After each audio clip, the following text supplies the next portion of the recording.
যারা অলরেডি যুক্ত হয়ে গেছে তারা একটু কমেন্ট করো তো সাউন্ড ক্লিয়ার আছে কিনা।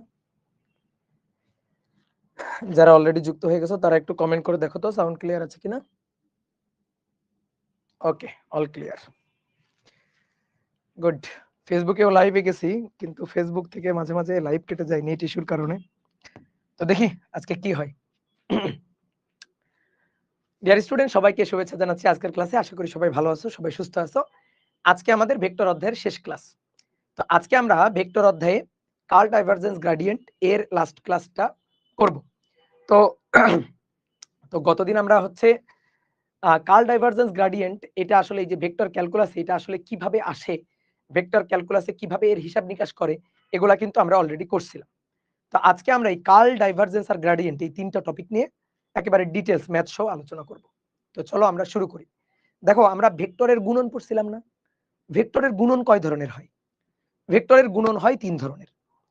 তিন ধরনের কিভাবে? অনেকে বলে ভাই ডট গুণ আর ক্রস গুণ দুই ধরনের। না, তিন ধরনের। কিভাবে? স্কেলার রাশির সাথে ভেক্টর রাশির গুণ, এটা তো একটা গুণ না? ভেক্টর রাশির সাথে ভেক্টর রাশির আবার দুইটা গুণ, একটা হচ্ছে ডট গুণ আর একটা হচ্ছে ক্রস গুণ। তুমি যদি ভেক্টর রাশির এই তিনটা গুণন পদ্ধতি বুঝো, তাহলে তুমি কার্ল ডাইভারজেন্স গ্রেডিয়েন্ট এগুলাও তুমি বুঝবা। এগুলাও খুব সহজ জিনিস। তুমি যদি কার্ল ডাইভারজেন্স গ্রেডিয়েন্ট এটা বুঝতে চাও, তাহলে তোমার ভেক্টর গুণন বোঝা লাগবে। আর ভেক্টর গুণন আমি তোমাকে পড়াইছি। তো চলো আমি একটা রোড ম্যাপ একটু তৈরি করি। আমরা কি করছিলাম? আমরা বিভিন্ন ক্ষেত্রের ক্ষেত্র কয় ধরনের হয়? দুই ধরনের, স্কেলার ক্ষেত্র আর ভেক্টর ক্ষেত্র। তো আমরা স্কেলার ক্ষেত্র আর ভেক্টর ক্ষেত্রের পরিবর্তনের হারটা বের করতে চাই। এই পরিবর্তনের হার বের করার জন্য আমরা কি করি? আমরা একটা ভেক্টর ডিফারেনশিয়াল অপারেটরের কাছে ওই ক্ষেত্রটাকে নিয়ে গুণ করি। তো ভেক্টর ডিফারেনশিয়াল অপারেটরের মধ্যে কয়টা আলাদা আলাদা ডিফারেনশিয়াল অপারেটর থাকে? তিনটা, del del X, del del Y এবং del del Z. Del del X I cap plus del del Y J cap plus del del Z K cap. কথা কি বুঝতে পারছো? তাহলে চলো এবার শুরু করি। ওকে, তাহলে ভেক্টর গুণন এক নম্বর, স্কেলার রাশির সাথে স্কেলার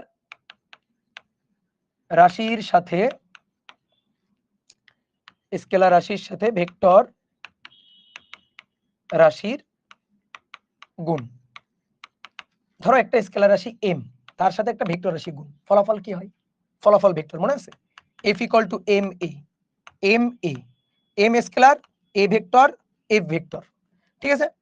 তাহলে এর ফলাফলটা হয় ফলাফল, এই ফলাফলটা হয় ভেক্টর। ঠিক আছে? এবার দেখো সেম জিনিসটাই হচ্ছে গ্রেডিয়েন্ট। কি? গ্রেডিয়েন্ট।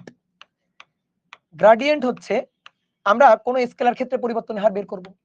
তো স্কেলার ক্ষেত্র হচ্ছে ফাই। তাহলে এই যে নেবলা ভেক্টর, নেবলা হচ্ছে ভেক্টর ডিফারেনশিয়াল অপারেটর, তার কাছে নিয়ে যাব একটা স্কেলার ক্ষেত্রকে, স্কেলার ক্ষেত্রটা হচ্ছে ফাই। তাহলে নেবলা ফাই। এবার এর ফলাফলটা কি হবে? এর ফলাফলটা হবে একটা, দেখো, স্কেলার ভেক্টর গুণ নেবলা ভেক্টর ফাই স্কেলার, ঠিক তেমনি এম স্কেলার এ ভেক্টর, তাহলে স্কেলারের সাথে ভেক্টরের গুণ, ফলাফল কি হয়? ভেক্টর। তাহলে এরও ফলাফল কি হবে? এরও ফলাফল হবে ভেক্টর। তো একটা গ্রেডিয়েন্টের ম্যাথ কিন্তু আমরা প্রথম ক্লাসে করছিলাম। ঠিক আছে? এবার আসো 2 নম্বর। 2 নম্বর হচ্ছে ভেক্টর রাশির সাথে ভেক্টর রাশির ভেক্টর রাশির সাথে ভেক্টর রাশির ভেক্টর রাশির ভেক্টর রাশির সাথে ভেক্টর রাশির ডট গুণ। আর 3 নম্বর হচ্ছে ভেক্টর রাশির সাথে ভেক্টর রাশির সাথে ভেক্টর রাশির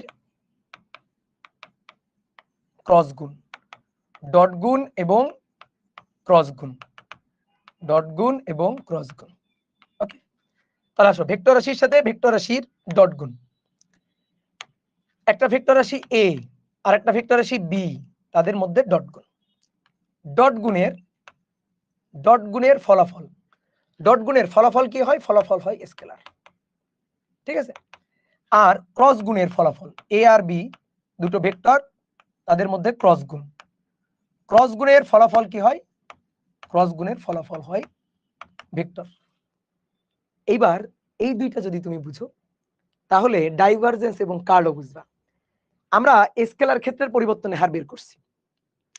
আমরা যদি ভেক্টর ক্ষেত্রের পরিবর্তনের হার বের করতে চাই, তাহলে ভেক্টর ক্ষেত্রের পরিবর্তনের হার বের করতে গেলে ভালো করে তাকাও, আমরা ন্যাবলার কাছে একটা ভেক্টর ক্ষেত্রকে নিয়ে যাব। ধরো একটা ভেক্টর ক্ষেত্র এ। এইবার এটা যখন গুণ করব তখন কিন্তু তুমি আমাকে একটা প্রশ্ন জিজ্ঞেস করবা, যেটা তুমি আগে করো নাই। কি? যে ভাই ফাই এর সাথে ন্যাবলার ডট গুণ না ক্রস গুণ? আরে ভাই ফাই স্কেলার, ন্যাবলা ভেক্টর, তো এর কোনো ডট গুণ স্কেলার গুণ হয়? গুণ তো একটাই, স্কেলারের সাথে ভেক্টরের গুণ তো একটাই। কিন্তু এবার ভেক্টর এ, আবার ন্যাবলা সে নিজেও একটা ভেক্টর, তাহলে এবার ভেক্টরের সাথে ভেক্টরের গুণ, তাহলে ডট গুণও হতে পারে, আবার ভেক্টরের সাথে ভেক্টরের ক্রস গুণও হতে পারে, ডট গুণও হতে পারে, ক্রস গুণও হতে পারে।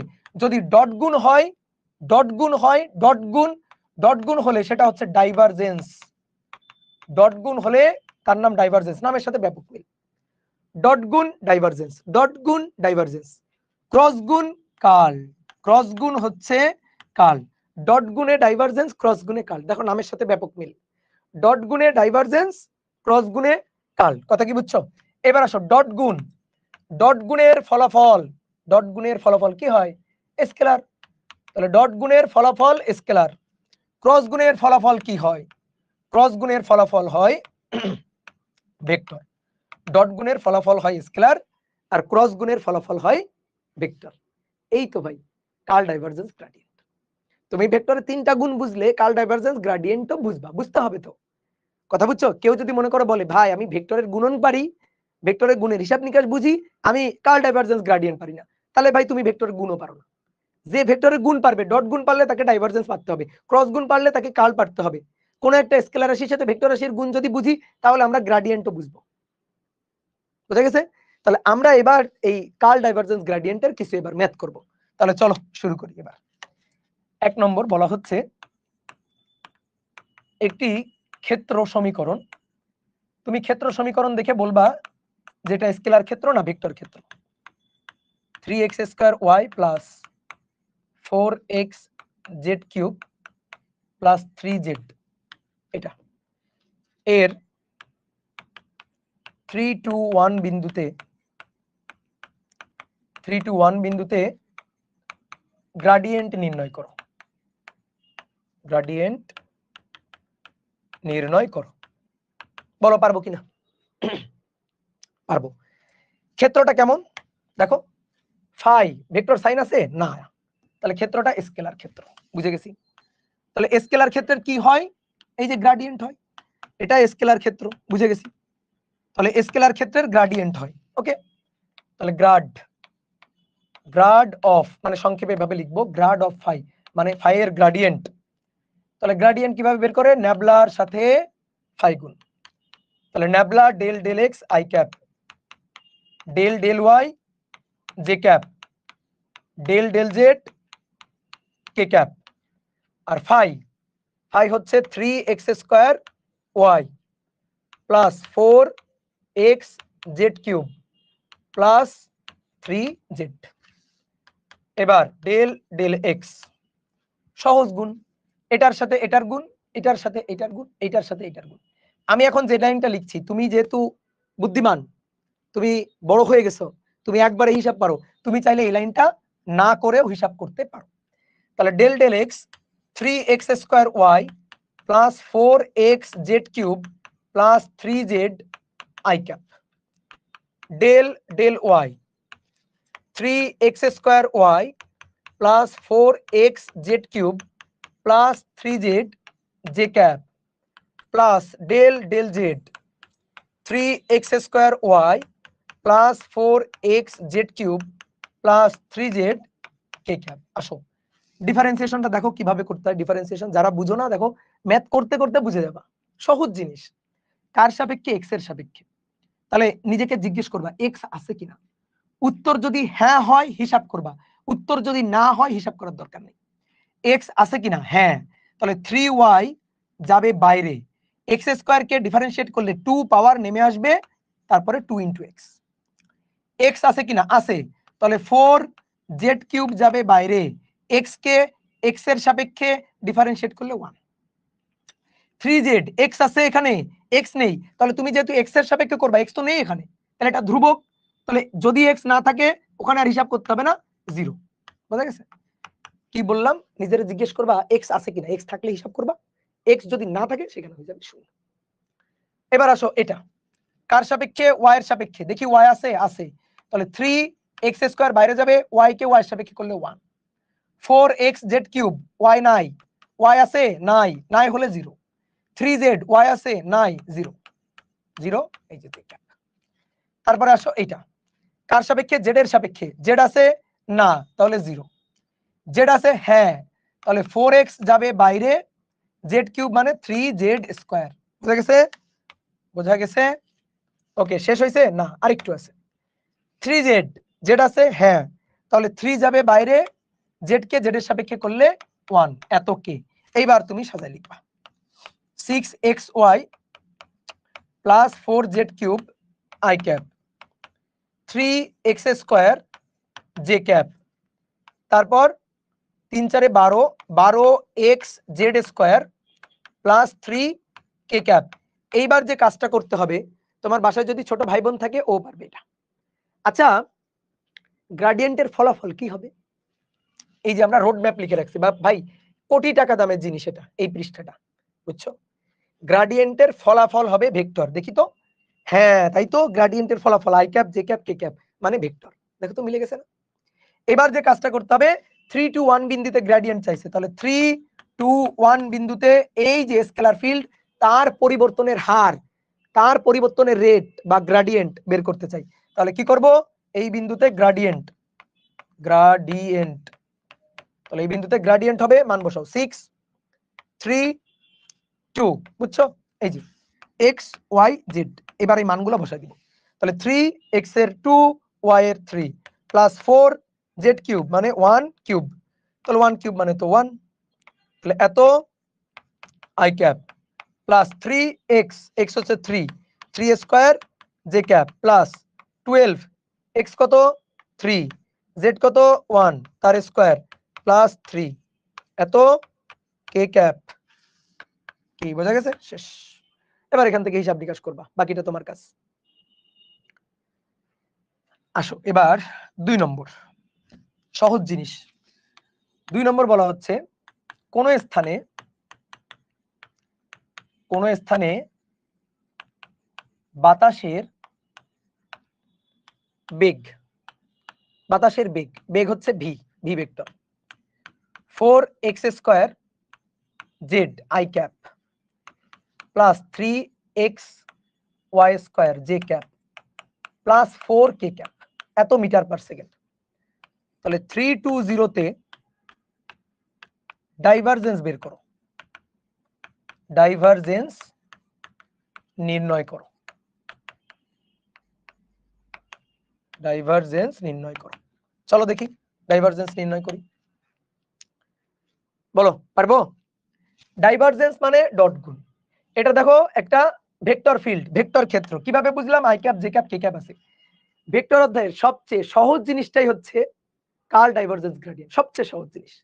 নদী নৌকার ম্যাথ, আপেক্ষিক বেগের ম্যাথ, এর চেয়েও সহজ হচ্ছে এটা, ঠিক আছে? তাহলে চলো এটার হিসাব আমরা করে ফেলি।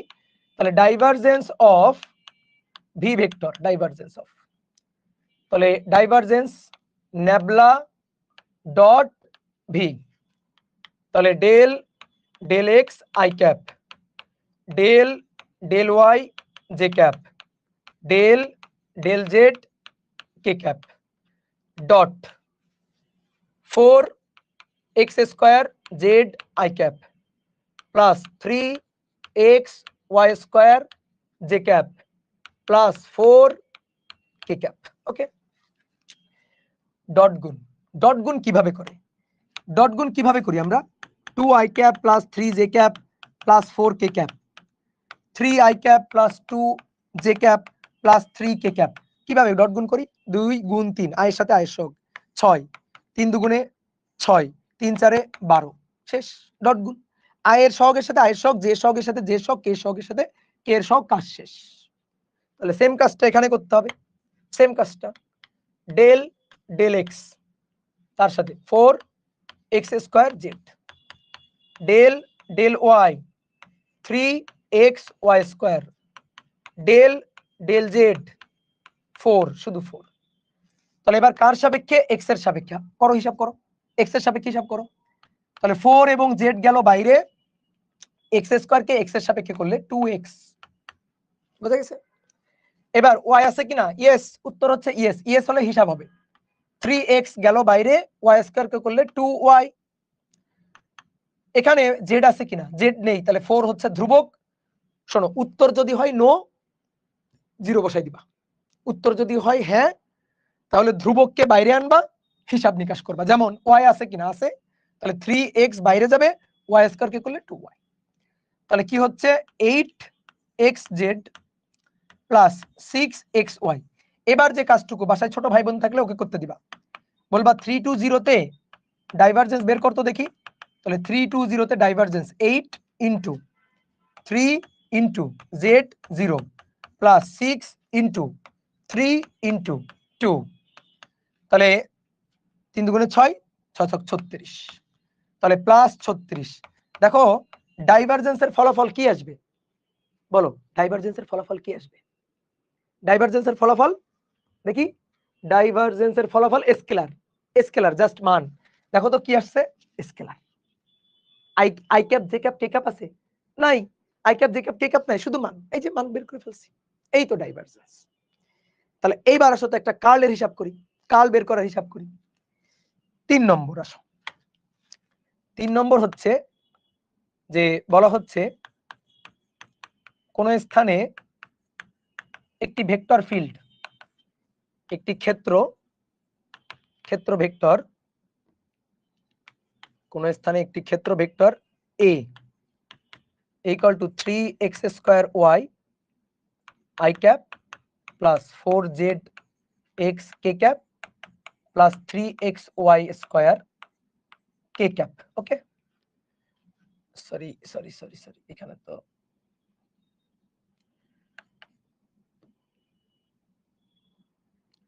Four x Z J cap plus এর 0, 1, 3 তে কার্ল নির্ণয় করো। এবার কার্ল হিসাব করতে হবে। কার্ল মানে ক্রস গুণ, কার্ল মানে ক্রস গুণ। ওকে, তাহলে চলো,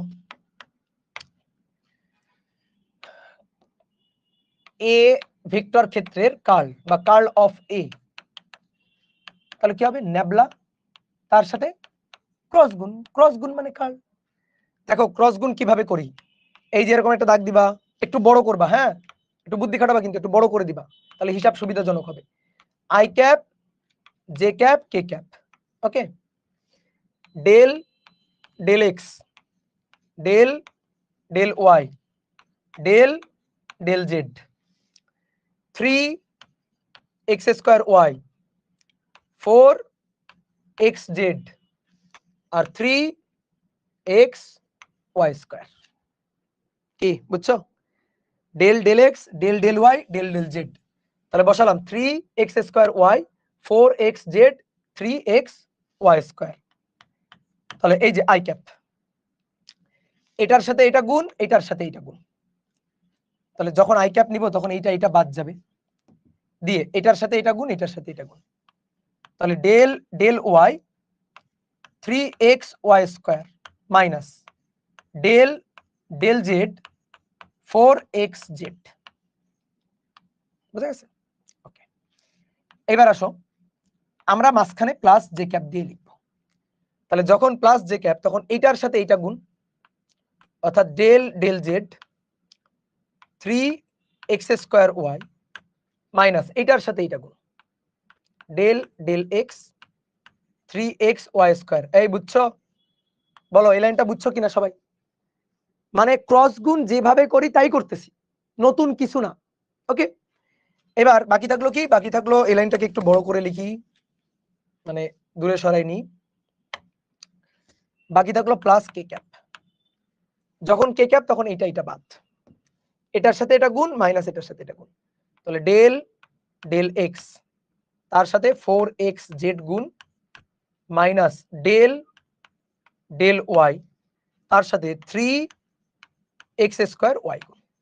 ওকে, তাহলে দেখো আই ক্যাপ এটার সাথে এটা মাইনাস এটার সাথে এটা, এই যে দেখো করছি। প্লাস জে ক্যাপ, প্লাস যখন জে ক্যাপ নিব তখন এইটার সাথে এইটা মাইনাস এইটার সাথে এটা। এবার প্লাস কে ক্যাপ যখন নিব তখন এটার সাথে এটা মাইনাস এইটার সাথে এটা। এবার আসো কার সাপেক্ষে, ওয়াই এর সাপেক্ষে। নিজেরা জিজ্ঞেস করো কার সাপেক্ষে, ওয়াই এর সাপেক্ষে। ওয়াই আছে, উত্তর হচ্ছে আছে। তাহলে 3x গেল বাইরে, ওয়াই স্কয়ার কে করলে 2y মাইনাস জেড এর সাপেক্ষে করব, তাহলে 4x গেল বাইরে, জেড কে জেড এর সাপেক্ষে করলে 1 প্লাস জে ক্যাপ। কার সাপেক্ষে, জেড এর সাপেক্ষে। জেড আছে 3x স্কয়ার y, জেড নাই 0, জেড এখানে নাই 0, এই যে 0। x এর সাপেক্ষে, হ্যাঁ x আছে, উত্তর হচ্ছে x আছে। তাহলে 3y স্কয়ার গেল বাইরে, x কে x এর সাপেক্ষে করলে 1 plus K cap. K cap কার সাপেক্ষে, x এর সাপেক্ষে। তাহলে 4z গেল বাইরে, 4z গেল বাইরে, x কে x এর সাপেক্ষে করলে 1, 4z গেল বাইরে, x কে x এর সাপেক্ষে করলে 1 মাইনাস। এবার y এর সাপেক্ষে, y এর সাপেক্ষে 3x স্কয়ার গেল বাইরে, y কে y এর সাপেক্ষে করলে 1। বলো বোঝা গেছে কিনা? তাহলে আসো কি দাঁড়াচ্ছে, 6xy minus 4x I cap minus 3y square J cap আর plus 4z minus 3x square K cap. কি বোঝা গেছে? এবার কোন বিন্দুতে, এই বিন্দুতে। তাহলে 0 1 3 তে, 0 1 3 তে কার্ল। তাহলে 6 into 0 into 1 minus 4 into 1, 6 into 0 into 1 minus 4 into 1 I cap. তারপরে মাইনাস 3y স্কয়ার, y এর মান 1 জে ক্যাপ, 4 z এর মান 3 মাইনাস 3 x এর মান 0, 0 স্কয়ার এত কে ক্যাপ। এই বলো তো দেখি কত আসে। এখানে 0 হয়ে গেল, তাহলে minus 4 I cap minus 3 J cap, ঠিক আছে, প্লাস 3 4 12 কে ক্যাপ। যে কার্ল ডাইভারজেন্স গ্রেডিয়েন্ট পারবে না, ঠিক আছে, ওর কিন্তু মনে করো জীবনের 16 আনা বৃথা। ঠিক আছে, ওর কিন্তু জীবনের 16 আনা বৃথা। 4 ইন্টু 0 হবে না, কই 4 ইন্টু, ও সরি 4 ইন্টু এক্স, এক্স তো 0, সরি 0, তাহলে এটা কিন্তু 0। হ্যাঁ, যে কার্ল ডাইভারজেন্স গ্রেডিয়েন্টের ম্যাথ বুঝে না তার কিন্তু জীবনের 16 আনা বৃথা। এত সহজ জিনিস বুঝতে হবে। তাহলে কি দাঁড়ালো, minus 3 J cap plus 12 K cap. তাহলে ওই পয়েন্টে যদি কার্লের মান বের করি তাহলে root over 3 square plus 12 square. Okay done, বলো বোঝা গেছে কিনা? তাহলে নতুন কিছু কি শিখছি না? এগুলো সব আগের জিনিস, এগুলো সবই আগের জিনিস, ভেক্টর গুণন আর কিছুই না। ওকে, এবার আসো যে ভাই গ্রেডিয়েন্ট কি, এটা হয়তো ফিল করতে পারছি। ধরেন এই রুমের, আপনি যে রুমে আছেন বা তুমি যে রুমে আছো সেই রুমের বিভিন্ন পয়েন্টে টেম্পারেচারের মান বিভিন্ন। তাহলে এক বিন্দু থেকে আরেক বিন্দুতে গেলে টেম্পারেচারের মানের কি পরিবর্তন হয়, কি হারে টেম্পারেচার পরিবর্তন হয়, সেটা নির্ণয় করার কাজ হচ্ছে গ্রেডিয়েন্ট করে। ওকে বুঝলাম, মোটামুটি এটা ফিল করতে পারলাম। প্রশ্ন হচ্ছে ডাইভারজেন্স এবং কার্ল জিনিসটা কি? ডাইভারজেন্স কি, কার্ল কি, এগুলা কি করে, খায় না মাথায় দেয়? ফিল করতে পারলাম না তো, ম্যাথ করে ফেলছি, কিন্তু ডাইভারজেন্স জিনিসটা, কার্ল জিনিসটা একটু যদি ফিল করতে চাই তো একটু কি ফিল করা যাবে না? দেখো এগুলা নিয়ে ধরো অনেক বিস্তর আলোচনা করা যায়, এগুলা বেশ হায়ার টপিক। তো আমরা মোটামুটি ধরো আমাদের এইচএসসি লেভেলের জন্য যতটুকু দরকার একটু যদি ফিল করতে দরকার হয় তো দেখি একটু আমরা ফিল করতে পারি কিনা যে এগুলো আসলে কি বুঝে, এগুলার ফিজিক্যাল মিনিংটা কি। তাহলে প্রথমে আসো ডাইভারজেন্স। ডাইভারজেন্সের বাংলা নাম আছে, বাংলা নাম হচ্ছে অভিসারিতা বা অপসারিতা। ডাইভারজেন্স, ডাইভারজেন্স মানে হচ্ছে অভিসারিতা বা অপসারিতা। ডাইভারজেন্স মানে অভিসারিতা আর অপসারিতা, ঠিক আছে। এবার আসো ডাইভারজেন্স বলতে কি বুঝি। ডাইভারজেন্স দিয়ে কি বুঝে, ডাইভারজেন্স দিয়ে কি বুঝে?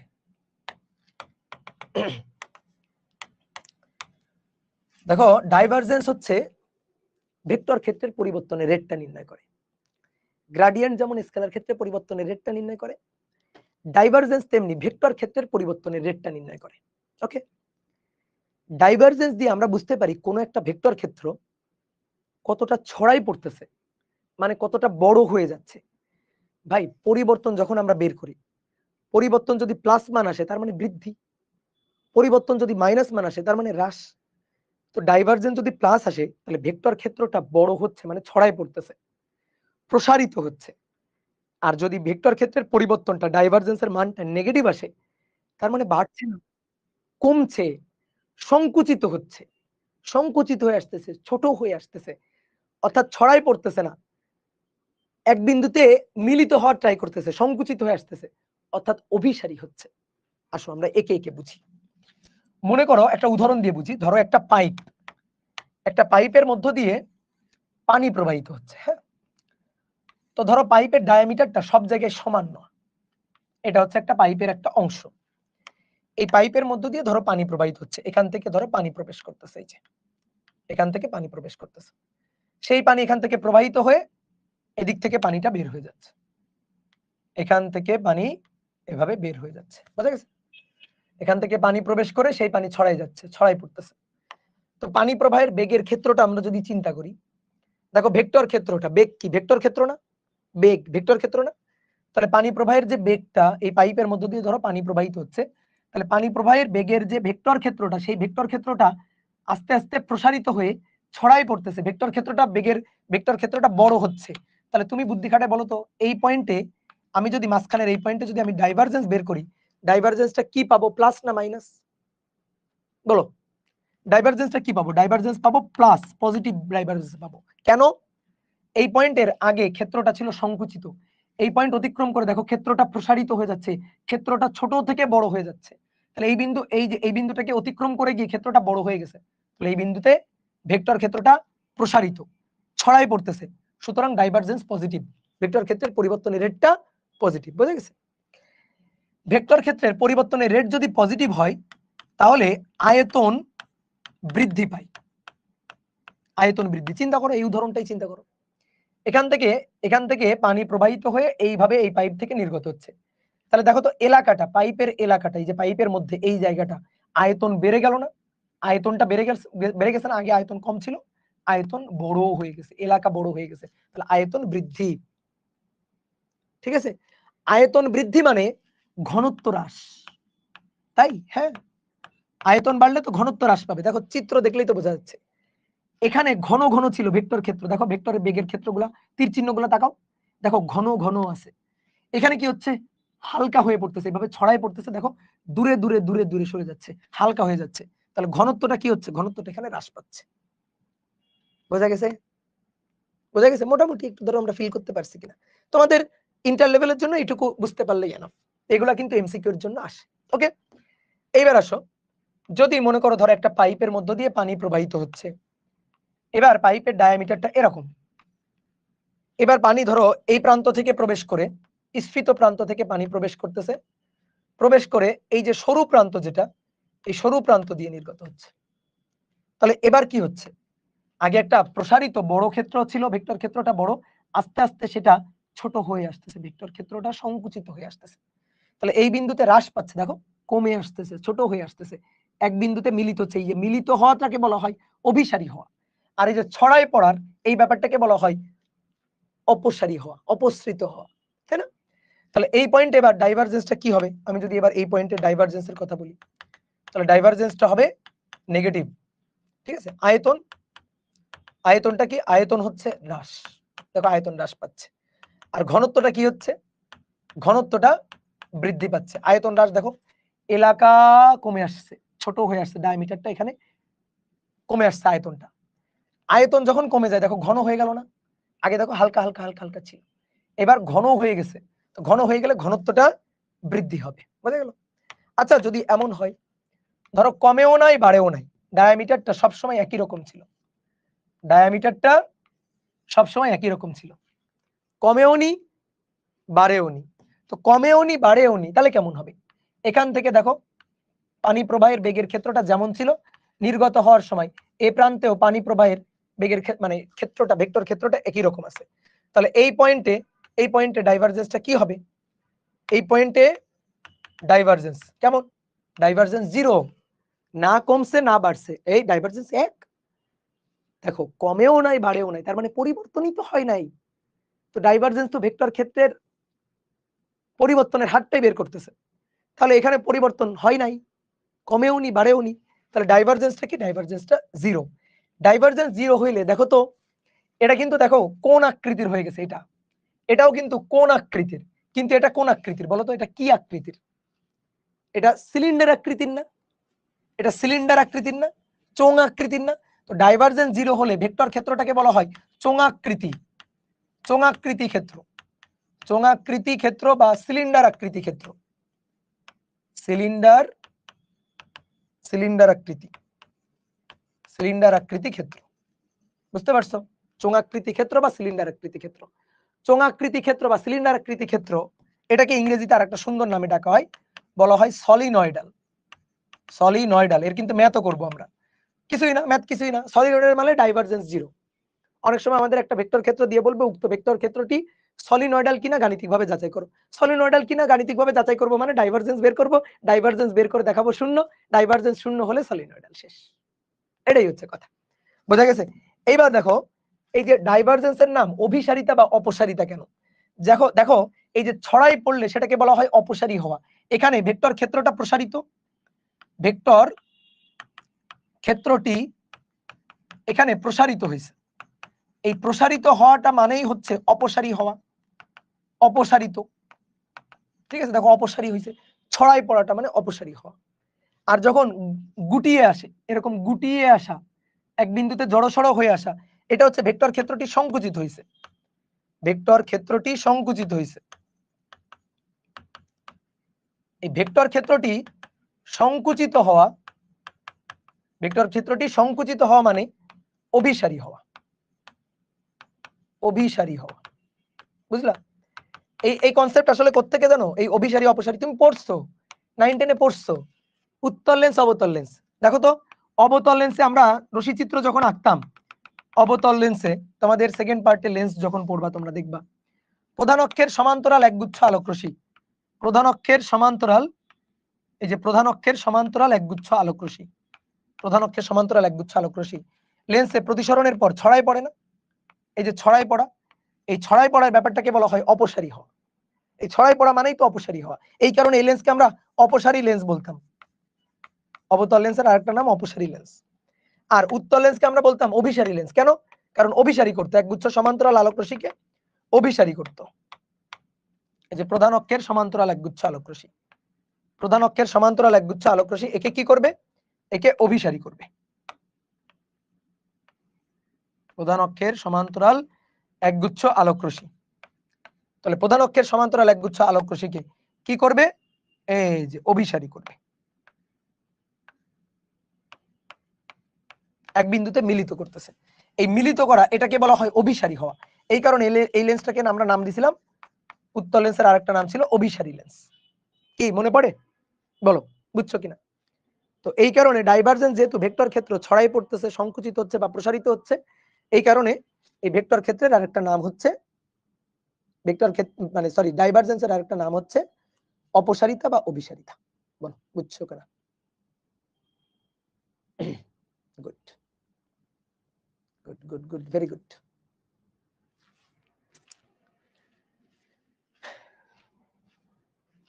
ধরো এই যে ধরো মানে কি, তুমি তো অলরেডি করছো। এখানে একটা ডাইভারজেন্স বের করছো না বাতাসের বেগের ক্ষেত্র?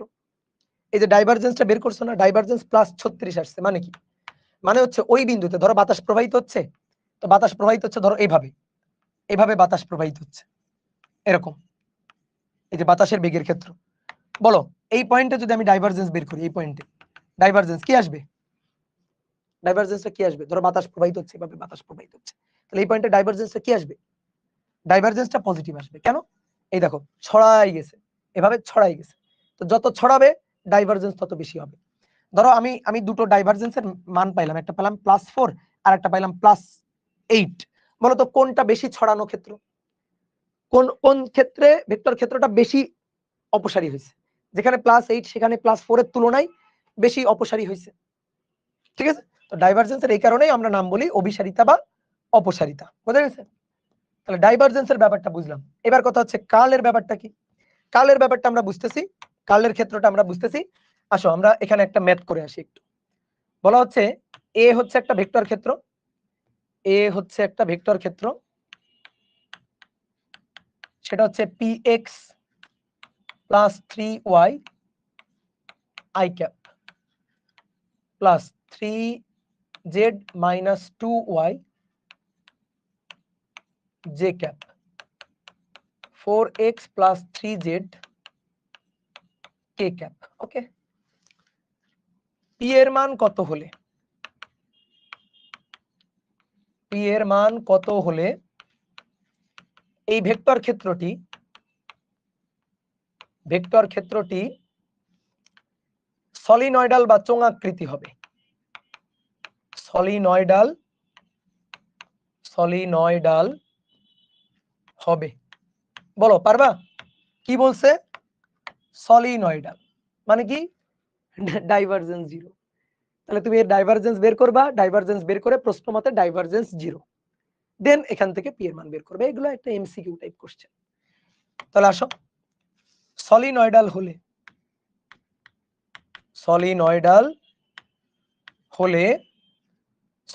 হলে ন্যাবলা ডট এ ডাইভারজেন্স হবে 0। এবার আসো, del X I cap del Y J cap del Z K cap. অতএব এই vector px plus 3y i cap 3z minus 2y j cap আর 4x plus 3z k cap, এইটা equal হবে 0। আসো, i এর সাথে i এর সহগ, j এর সাথে j এর সহগ, k এর সাথে k এর সহগ, ডট গুণ। তাহলে del x px plus 3y del y 3z minus 2y এবং del z 4x plus 3z equal 0। তাহলে কার সাপেক্ষে? x এর সাপেক্ষে। কার সাপেক্ষে? x এর সাপেক্ষে। তাহলে px p প্লাস 3y কে x এর সাপেক্ষে করলে 0, কার সাপেক্ষে? y এর সাপেক্ষে 0 মাইনাস 2, এই যে মাইনাস 2y, তাহলে মাইনাস 2 বাইরে আসলো, y কে y এর সাপেক্ষে করলে 1। এবার কার সাপেক্ষে? z এর সাপেক্ষে 4x কে করলে 0 প্লাস 3 ইকুয়াল 0। তাহলে কত হচ্ছে? অতএব p equal to -2 plus 3 plus 1, ওই পাশে গেলে -1। তাহলে p এর মান -1 হলে ভেক্টর ক্ষেত্রটি সলিনয়েডাল হবে। বলো বোঝা গেছে? দাদা আপনি একটু ইন্টিগ্রেশন বুঝা দিন। ইন্টিগ্রেশন যখন লাগবে আমি তখন বুঝাবো, ইন্টিগ্রেশন এখন লাগছে না, সুতরাং এখন বুঝাবো না। ডিফারেন্সিয়েশন আগে আপাতত ডিফারেন্সিয়েশনটা আমরা বুঝি।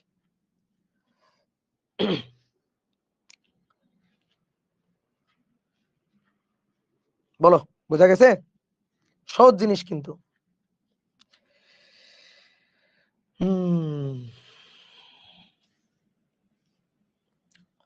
তাহলে দেখতে দেখতে ভেক্টর চ্যাপ্টার শেষ হয়ে গেল নাকি?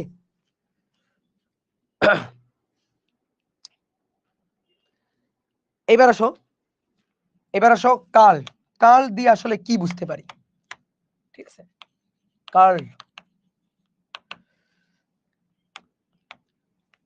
কার্ল থেকে কি বুঝতে পারি একটু আলোচনা করি। আসো, কার্ল আসলে নির্ধারণ করে কোন ভেক্টর ক্ষেত্র ঘূর্ণনশীল নাকি অঘূর্ণনশীল, এটা নির্ধারণ করে। কার্ল হচ্ছে নির্ধারণ করে কোন ভেক্টর ক্ষেত্রটা সেটা ঘূর্ণনশীল নাকি অঘূর্ণনশীল, এইটা নির্ধারণ করে। কোন ভেক্টর ক্ষেত্র অপসারী নাকি অভিসারী, ছড়াই পড়তেছে নাকি সংকুচিত হয়ে আসতেছে, এটা নির্ধারণ করে হচ্ছে ডাইভারজেন্স। কোন ভেক্টর ক্ষেত্রের বক্রতা মানে ঘূর্ণন আছে কিনা এইটা নির্ধারণ করে কার্ল। ঘূর্ণন আছে কিনা এটা নির্ধারণ করে কার্ল। যেমন ধরো ওই যে ঘূর্ণিঝড়, ঘূর্ণিঝড়ের ক্ষেত্রে কি হয়, বাতাস এরকম ঘুরতে ঘুরতে আসে না? তাহলে ঘূর্ণিঝড়ের ক্ষেত্রে বাতাসের বেগের ক্ষেত্রটা এটা কিন্তু একটা ঘূর্ণনশীল ক্ষেত্র। তাহলে আমি যদি ঘূর্ণিঝড়ের, ধরো ঘূর্ণিঝড় হচ্ছে, বাতাস প্রবাহিত হচ্ছে, বাতাস ঘুরতেছে, সেখানে কোনো পয়েন্টে যদি আমি কার্লের হিসাব নিকাশটা করি, এই কার্ল ডাইভারজেন্স এগুলো আসলে হিসাব নিকাশ করা হয়, বেশি হিসাব নিকাশ করা হয় মনে করো আবহাওয়া অফিসে। ঠিক আছে, আমরা বিভিন্ন অ্যাপে দেখবা আবহাওয়ার মানে আবহাওয়া চেক করার বিভিন্ন অ্যাপ আছে না, সেরকম বিভিন্ন অ্যাপে এই জিনিসগুলো আসলে কাজে লাগানো হয়। বিভিন্ন ভৌগোলিক কোঅর্ডিনেট বা স্থানাঙ্ক, সেই স্থানাঙ্ক আমরা বসাই দিব ক্ষেত্র সমীকরণে, বসাই দিয়ে সেখানে আমরা কার্লের হিসাব করব, ডাইভারজেন্সের হিসাব করব। তাহলে বাতাসের বেগের ক্ষেত্রটা প্রসারিত, সম্প্রসারিত না সংকুচিত আমরা হিসাব পেয়ে যাব। বাতাসের বেগের ক্ষেত্রটা ঘূর্ণনশীল নাকি অঘূর্ণনশীল সেইটা আমরা হিসাবটা পেয়ে যাব। তো কোন ভেক্টর ক্ষেত্র ঘূর্ণনশীল নাকি অঘূর্ণনশীল এইটা নির্ধারণ করে কাল। ঠিক আছে, তাহলে কোন ভেক্টর ক্ষেত্র সম্প্রসারিত না সংকুচিত এটা নির্ধারণ করে ডাইভারজেন্স। কোন ভেক্টর ক্ষেত্র ঘূর্ণনশীল নাকি অঘূর্ণনশীল, ঘূর্ণনশীল নাকি অঘূর্ণনশীল এটা নির্ধারণ করে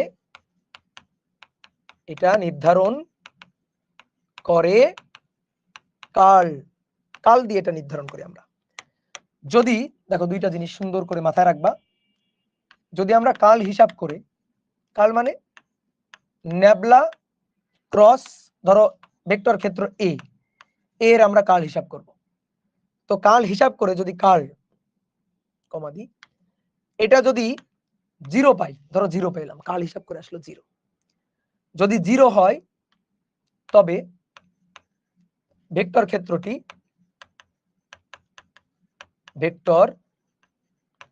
ক্ষেত্রটি অঘূর্ণনশীল। ঠিক আছে, আর যদি আমরা কাল হিসাব করে দেখলাম যে কাল 0 হয় নাই, অর্থাৎ নট 0 হয়নি, নট 0, তাহলে তখন ভেক্টর ক্ষেত্রটি ঘূর্ণনশীল। যদি ঘূর্ণনশীল হয়, দেখো মনে রাখার একটা শর্টকাট টেকনিক শিখাই দিই। অঘূর্ণনশীল হলে থাকবে না, অঘূর্ণনশীল হলে পরে একটা কথা লিখবো, সেখানে থাকবে না। অঘূর্ণনশীল হলে সংরক্ষণশীল,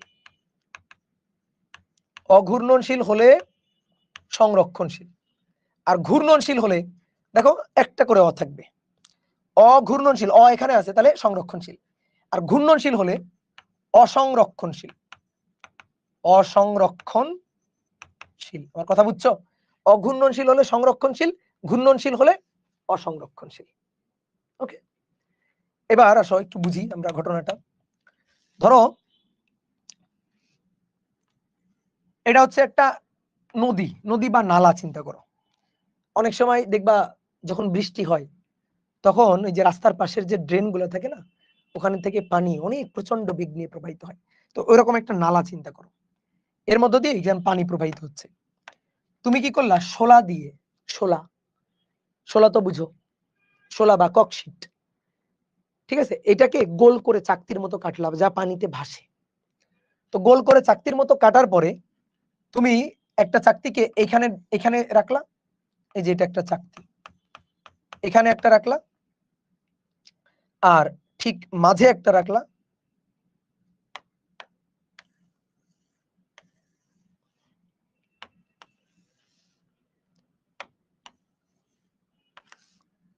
একটা চাকতিকে ধরো এইদিকে রাখলা, আর একটা চাকতিকে ঠিক মাঝামাঝি রাখলা। এবার একটু দেখো চিন্তা করে, ধরো পানি প্রবাহিত হচ্ছে, এদিক থেকে পানি প্রবাহিত হচ্ছে, এর মধ্য দিয়ে পানি প্রবাহিত হচ্ছে এভাবে। তুমি যদি পানি প্রবাহটা যদি মনে করো, পানির প্রবাহ যদি শান্ত প্রবাহ হয়, শান্ত সমরেখ প্রবাহ, মানে স্রোত হচ্ছে না, পানির স্রোত হচ্ছে না, পানি এভাবে যাচ্ছে, এরকম শান্ত প্রবাহের মতো যাচ্ছে। তো এরকম যদি হয় তাহলে এই যে চাকতিটা, এই চাকতিটাকে দেখবা পানির ধাক্কায় চাকতিটা ভাসবে, ভেসে সামনের দিকে আগাবে। তো যখন ভেসে সামনের দিকে আগাবে তখন এই পাশের পানির ধাক্কাটা এইদিকে এরকম ধাক্কা, এর সাথে এরকম ধাক্কা দিবে। আবার এই পাশের পানি যখন প্রবাহিত হবে তখন একে এই দিক দিয়ে এরকম ধাক্কা দিবে, ঠিক আছে, এরকম ধাক্কা দিবে। ধাক্কা দেখবা এই যে চাকতিটা এখানে, চাকতিটা না ঘুরে সোজা চলে যাবে, ঘুরবে না। না ঘুরে যদি সোজা চলে যায় তাহলে ধরো এই পয়েন্টে পানির বেগের ক্ষেত্র, এই যে আমরা ভেক্টর ক্ষেত্র, পানির বেগ প্রবাহিত হচ্ছে তার ভেক্টর ক্ষেত্র ঘোরে নাই, অঘূর্ণনশীল, যে অঘূর্ণনশীল, তখন আমরা দেখবা কাল হিসাব করে 0 পাবো। তাহলে এর ক্ষেত্রে কাল হিসাব করে এই যে ন্যাবলা ক্রস এ হিসাব করে দেখবা আমরা 0 পাবো। তাহলে 0 পাইলে ঘুরবে না, সোজা দৌড় দিবে, সোজা দৌড় দিবে, ঘুরবে না। চাকতি কিন্তু ঘোরে নাই, না ঘুরে সোজা চলে গেছে। তাহলে এটা হচ্ছে অঘূর্ণনশীল, অঘূর্ণনশীল, বুঝছো? আর ধরো চাকতিকে তুমি এরকম কর্নারের দিকে ফেললা, একটু কর্নারের দিকে ফেলে দেখবা পানির ধাক্কায়, ধরো পানির স্রোত আছে তো, এরকম পানির স্রোত, তো পানির ধাক্কায় কি হবে, যদি একটু এই চাকতিগুলোকে মাঝখানে না দিয়ে একটু কর্নারের দিকে রাখো, দেখবা এই পাশে তো পানি কম আর এই পাশে একটু পানির পরিমাণ বেশি, তো পানির পরিমাণ বেশি, দেখবা পানির ধাক্কায় এটা এইভাবে ঘুরে গেছে, এইভাবে ঘুরতে ঘুরতে ঘুরতে ঘুরতে আগাচ্ছে, বুঝছো? এটা এরকম ঘুরতে ঘুরতে ঘুরতে ঘুরতে আগাচ্ছে। আবার ধরো এদিক দিয়ে এরকম ধাক্কায় এটা এই দিক দিয়ে ঘুরতে ঘুরতে এরকম আগাচ্ছে, এরকম ঘুরতে ঘুরতে ঘুরতে ঘুরতে আগাচ্ছে, এটা ধরো এদিকে ঘুরে গেছে। তাহলে এটা কি ঘুরছে না? তাহলে যদি এরকম ঘুরতে ঘুরতে আগায় তার মানে ক্ষেত্রটা ঘূর্ণনশীল, ক্ষেত্রটা ঘূর্ণনশীল। তাহলে ন্যাবলা ক্রস এ তখন দেখবা নট 0 হবে। এই নট 0 হলে ঘূর্ণনশীল। তাহলে বায়ু প্রবাহের ক্ষেত্র একই রকম। বায়ু প্রবাহের ক্ষেত্রে ধরো বললো যে কোনো স্থানে, ধরো কক্সবাজার সমুদ্র সৈকতে, ওইখান থেকে সমুদ্রের মধ্যে থেকে ধরো একটা ঘূর্ণি বায়ু আস্তে আস্তে আস্তে আস্তে উপকূলের দিকে ঢেউ আসতেছে। তো সেই ঘূর্ণি বায়ু যখন উপকূলে আশ্রে পড়বে, সেই উপকূলের উপর ঘূর্ণিঝড় সৃষ্টি করবে কিনা, সৃজনশীল প্রশ্ন এভাবে আসে। তো ঘূর্ণিঝড় সৃষ্টি করবে কিনা মানে কি, ঘূর্ণন ক্ষেত্র থাকবে কিনা, ঘূর্ণনশীল হবে কিনা। যদি ঘূর্ণনশীল হয় কাল নট 0, ঠিক আছে, মানে সরি, ঘূর্ণনশীল হইলে, হ্যাঁ ঘূর্ণনশীল হইলে কাল নট 0, ঠিকই বলছি। আর যদি অঘূর্ণনশীল হয় তাহলে কাল হবে 0। কে বোঝা গেছে? তাহলে এই হিসাব নিকাশ গুলো আমাদের করতে হবে। তো চলো তো একটা ম্যাথ করি, ঠিক আছে? বা তোমাকে ধরো আরেকটা জিনিস একটু বুঝাই। ধরো বাংলাদেশের ধরো একটা ম্যাপ এরকম, ধরো একটু কোনো মতে একে দেখাই।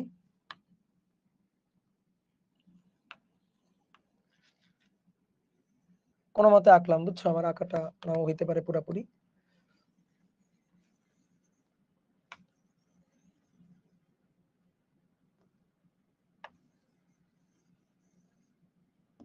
এখানে কেমন যেন এরকম,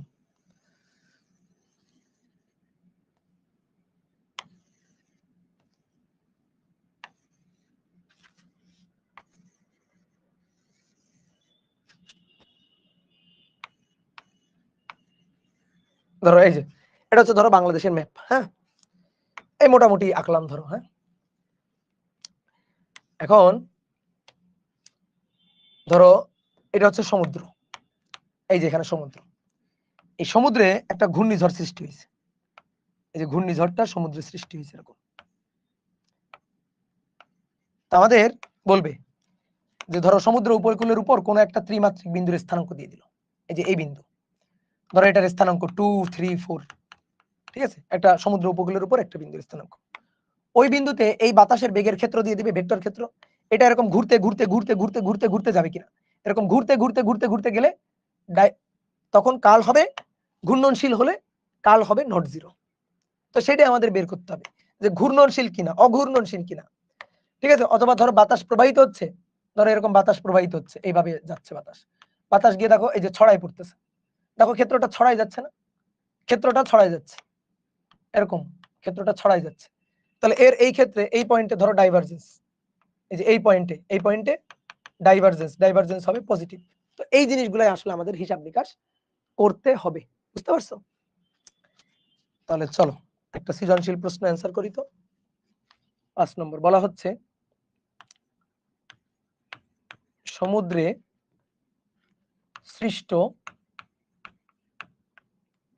সৃষ্ট বায়ুর বেগের ক্ষেত্র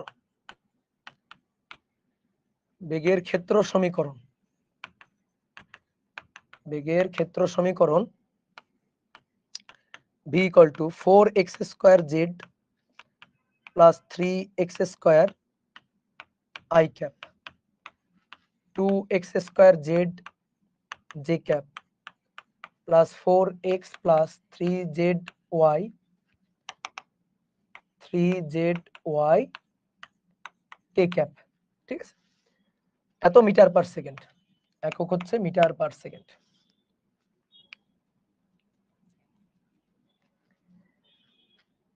তাহলে বলা হচ্ছে 231 বিন্দুতে ঘূর্ণাবৎ সৃষ্টি হবে কিনা, ঘূর্ণাবৎ মানে ঘুরবে কিনা। ঠিক আছে, ঘূর্ণাবৎ সৃষ্টি হবে কিনা গাণিতিকভাবে যাচাই করো। বলো তো কি করতে হবে, কি হিসাব করতে হবে, বলো। কার্ল হিসাব করতে হবে। তো চলো কার্ল হিসাব করে ফেলি।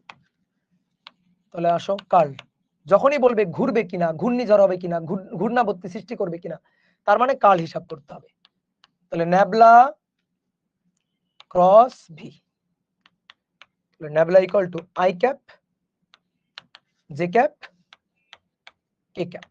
এই যে দূরে দূরে নিলাম, I cap J cap K cap. এবার 4x² জেড প্লাস 3x², তারপরে 2x² জেড, তারপরে 4x প্লাস 3zy। ওকে,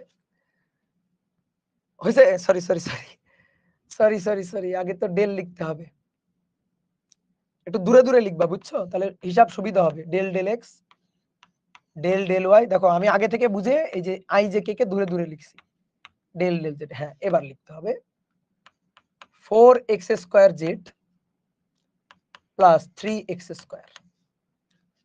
তারপরে 2x² জেড, তারপরে 4x প্লাস 3zy। তাহলে আসো দেখি হিসাব করি।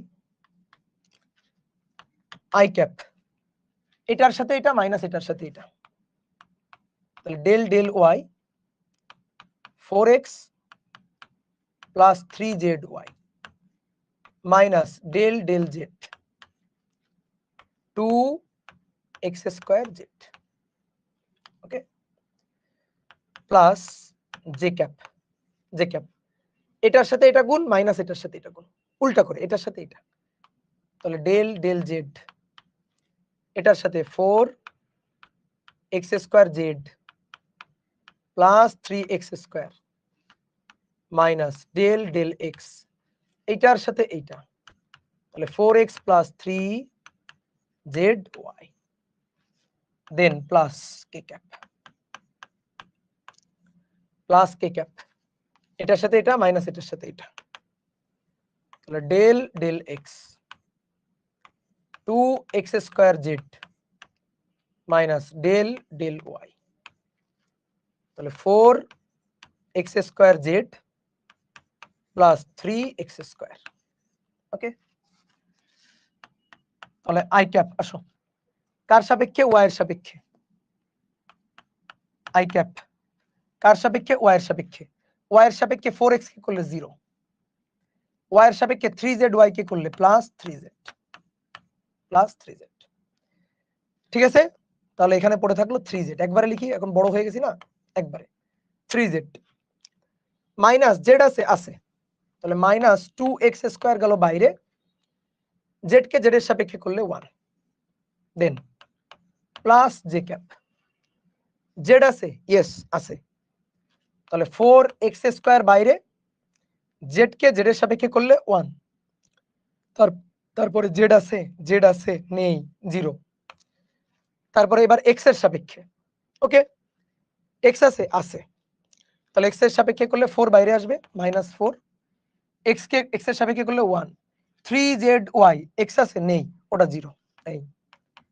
এবার কে ক্যাপ কার সাপেক্ষে, এক্স এর সাপেক্ষে। তাকাও 2z গেল বাইরে, 2z বাইরে গেল, x² কে এক্স এর সাপেক্ষে করলে 2x মাইনাস কার সাপেক্ষে, ওয়াই এর সাপেক্ষে। এখানে ওয়াই এর সাপেক্ষে ওয়াই নাই, এখানে ওয়াই এর সাপেক্ষে ওয়াই নাই, তাহলে এটা পুরোটাই 0। ওকে, তাহলে 3z minus 2x² I cap plus 4x square minus 4 J cap plus 2 দুগুণে 4 4xz কে ক্যাপ 2 দুগুণে 4 4xz কে ক্যাপ বোঝা গেছে। এবার কোন বিন্দুতে 2 3 1 বাই 2 3 1 বসাও 2 3 1 বিন্দুতে কার্ল 3 ইন্টু 1 মানে 3 মাইনাস 2x স্কোয়ার মানে 2 এর বর্গ এত I cap plus 4x square x মানে 2 2 এর বর্গ minus 4 J cap plus 4xz x এর মান 2 z এর মান 1 2 z এর মান 1 কে ক্যাপ। দেখো তো আমার হিসাব নিকাশ ঠিক আছে কিনা। 2 দুগুণে 4 4 দুগুণে 8 3 বিয়োগ 8 মাইনাস 5 আই ক্যাপ 2 দুগুণে 4 4 4 16 16 থেকে বিয়োগ 4 তাহলে 12 12 জে ক্যাপ 4 দুগুণে 8 8 কে ক্যাপ।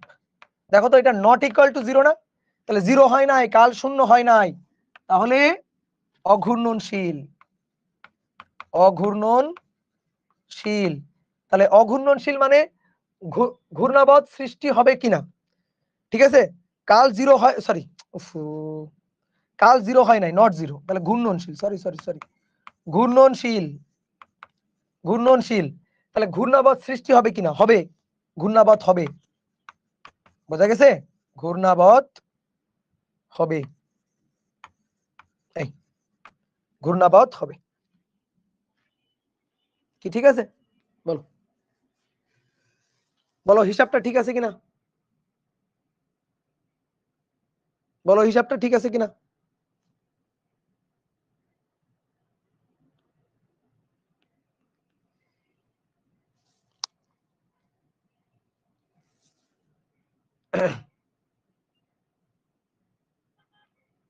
গুড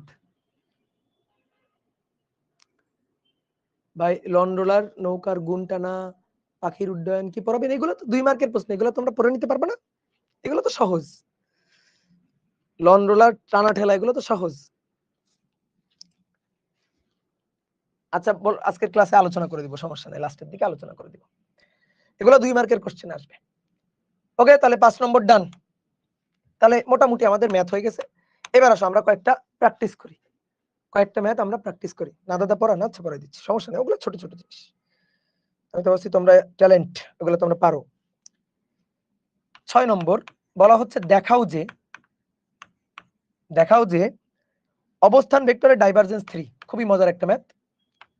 দেখাও যে অবস্থান ভেক্টরের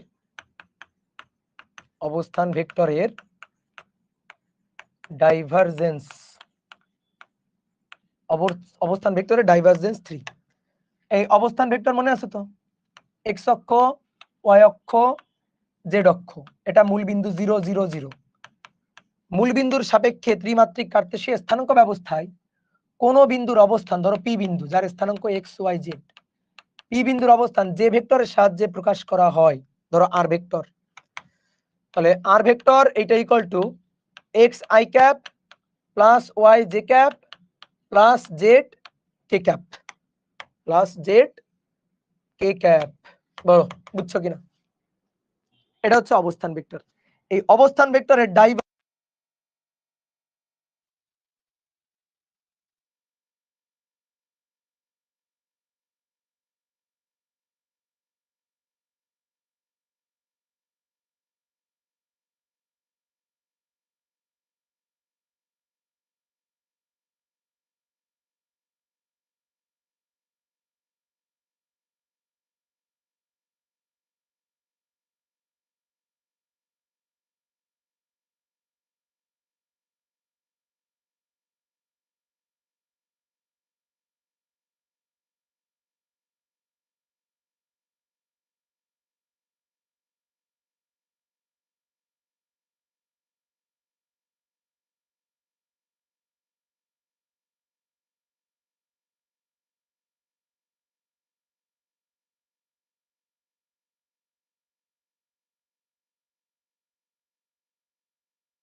আরে এই যে হইছে হইছে হইছে, চলে আসছে, সাউন্ড চলে আসছে।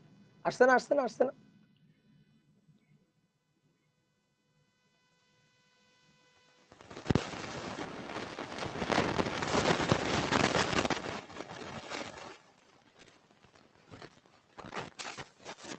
চলে আসছে, সাউন্ড চলে আসছে।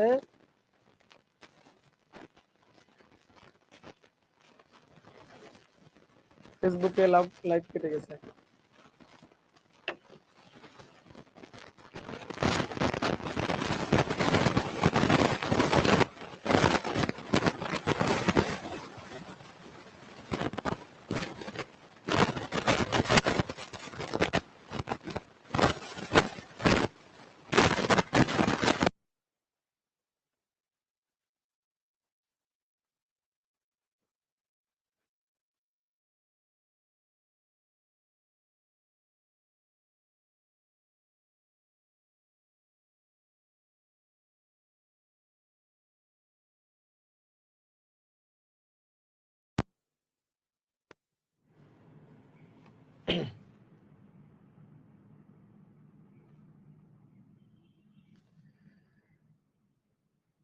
ওকে ওকে ওকে,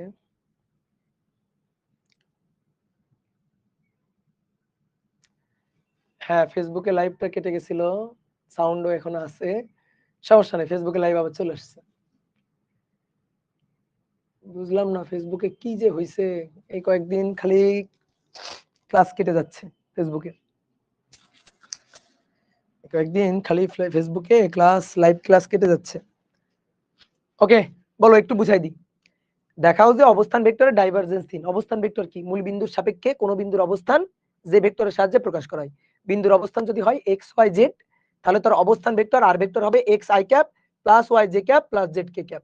তাহলে এর এখন ডাইভারজেন্স, তাহলে ন্যাবলা ডট আর, ডট গুণ করব, del del X X, del del Y Y, del del Z Z. X কে এক্স এর সাপেক্ষে 1, ওয়াই কে ওয়াই এর সাপেক্ষে করলে 1, জেড কে জেড এর সাপেক্ষে করলে 1, তাহলে থাকলো কত 3। তাহলে ডাইভারজেন্স হচ্ছে 3। ওকে, এই অবস্থান ভেক্টরের ডাইভারজেন্স বের করতে বলছিল, তো বের করে ফেলছে অবস্থান ভেক্টরের ডাইভারজেন্স। ঠিক আছে, ওকে।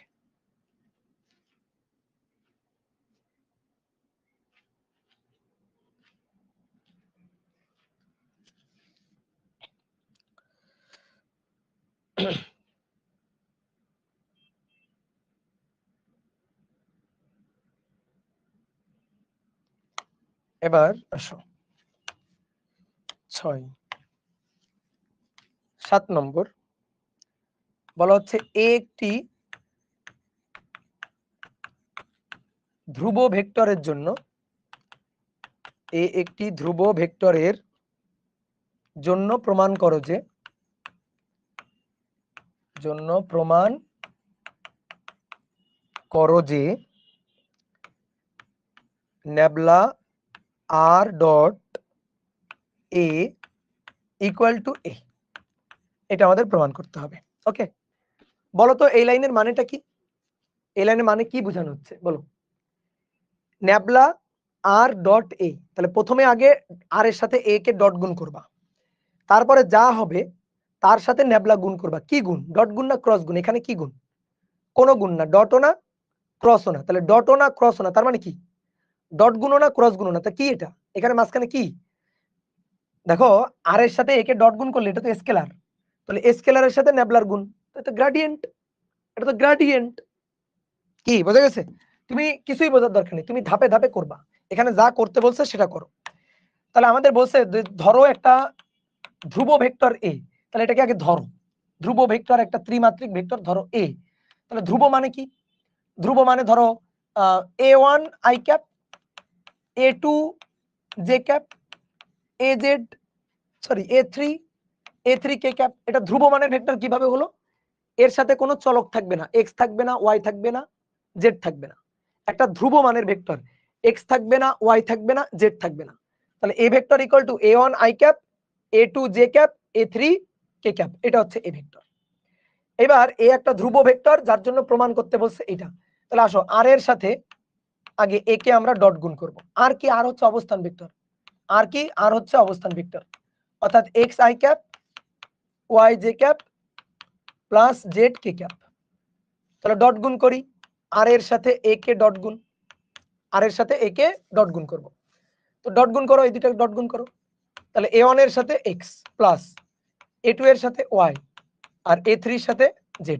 এইবার এই যে ন্যাবলা r ডট a, তাহলে ন্যাবলা মানে del del x i cap del del y j cap del del z k cap, তার সাথে a1x a2x a1x a2y আর a3z।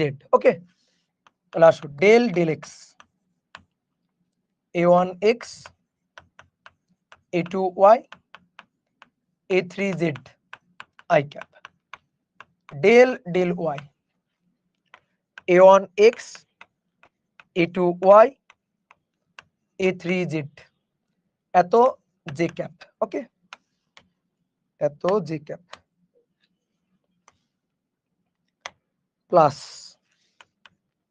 Plus del del z a1x a2y a3z এই যে k cap, এটার k cap. তাহলে কার সাপেক্ষে? x এর সাপেক্ষে, x এর সাপেক্ষে a1 0 0, তাহলে a1 i ক্যাপ। এবার কার সাপেক্ষে? y এর সাপেক্ষে, ঠিক আছে, কার সাপেক্ষে? y এর সাপেক্ষে 0, এটা 0, তাহলে a2 বাইরে গেল, y কে y এর সাপেক্ষে করলে এত j ক্যাপ, এত j ক্যাপ। কার সাপেক্ষে? z এর সাপেক্ষে 0 0, z এর সাপেক্ষে, তাহলে a3 k ক্যাপ। এই যে এটা হচ্ছে অ্যানসার। দেখো এটাই এটাই দেখাইতে বলছে। তাহলে অতএব nabla r dot a equal to এটা না, এটা মানেই তো এই ভেক্টর। দেখো এই ভেক্টর শর্ট, দেখো এটাই আমরা দেখাইছি, এটাই আমাদের দেখাইতে বলছে। ঠিক আছে, ক্লিয়ার? বলো বুঝছো কিনা? গুড। এই পাগল, ফেসবুকে ক্লাস আছে, আছে আছে আছে, যাও যাও ফেসবুক গ্রুপে যাও, বাবা ফেসবুকে আছে, ক্লাস আছে, যাই দেখো। গুড। আর একটা ম্যাথ একটু করি আমরা, আসো আর একটা ম্যাথ, ছোট্ট একটা ম্যাথ করব।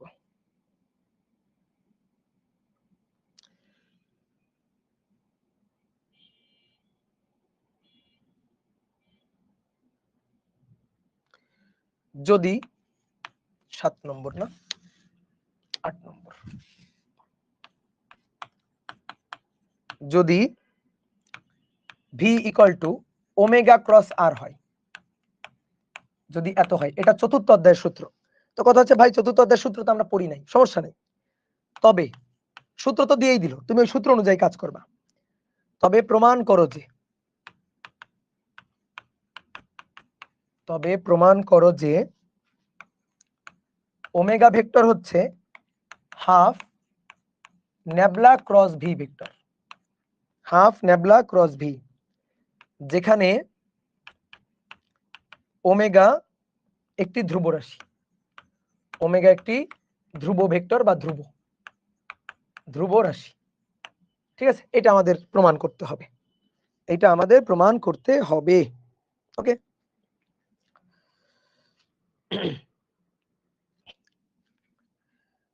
তাহলে চলো দেখি কি বলছে। যা বলছে সেই অনুযায়ী কাজ করব। ভি হচ্ছে বেগ, বেগ হবে ওমেগা ক্রস আর, আর কি? অবস্থান ভেক্টর, রেডিয়াস ভেক্টর, অবস্থান ভেক্টর। তাহলে ধরি আর, ঠিক আছে, আর কে সবসময় অবস্থান ভেক্টর ভাববা, আর হচ্ছে অবস্থান ভেক্টর। তাহলে ধরি R equal to X I cap Y J cap এবং জেড কে ক্যাপ। এটা কিন্তু ইসাক স্যারের বইয়ে আছে এই প্রবলেমটা। এটা হচ্ছে আর, ওকে ভালো কথা। তবে প্রমাণ করো যে এটা, এটা আমাদের প্রমাণ করতে হবে, এটা আমাদের প্রমাণ করতে হবে, যেখানে ওমেগা একটা ধ্রুব রাশি। আচ্ছা, তাহলে ওমেগা একটা ধ্রুব ভেক্টর, তাহলে ওমেগা ধরি ওমেগা, তাহলে ওমেগা 1 আই ক্যাপ একটা ধ্রুব রাশি বলছে, ধ্রুব, তাহলে কোনো এক্স ওয়াই জেড থাকবে না। তাহলে omega 1 I cap, omega 2 J cap আর ওমেগা 3 কে ক্যাপ। কেন ভাই I cap J cap K cap দিলাম? কারণ ওমেগার উপরে ভেক্টর সাইন আছে, তাহলে ভেক্টর সাইন মানে সেটা ভেক্টর, তাহলে I cap J cap K cap থাকবে, I cap J cap K cap থাকলো। কি ক্লিয়ার?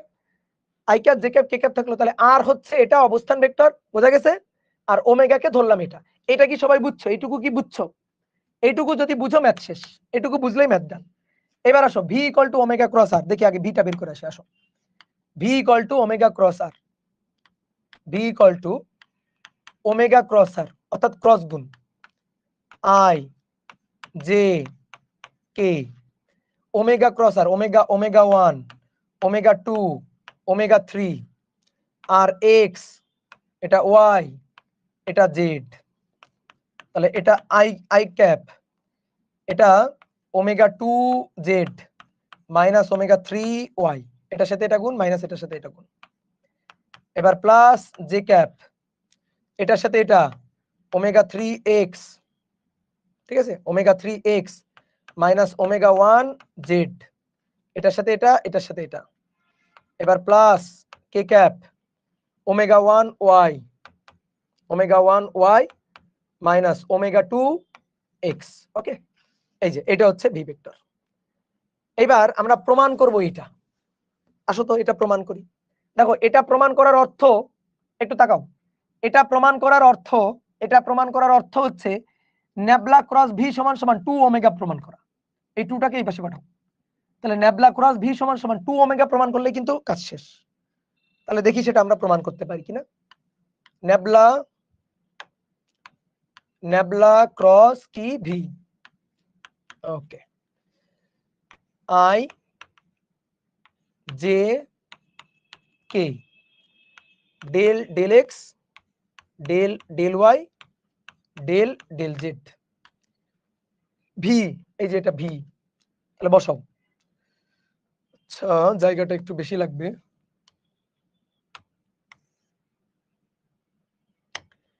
তাহলে omega 2, omega 2 Z minus omega 3 Y, তারপর omega 3 X minus omega 1 Z, আর omega 1 Y minus omega 2 X. আই বুঝছো? ওকে, কাজ শেষ।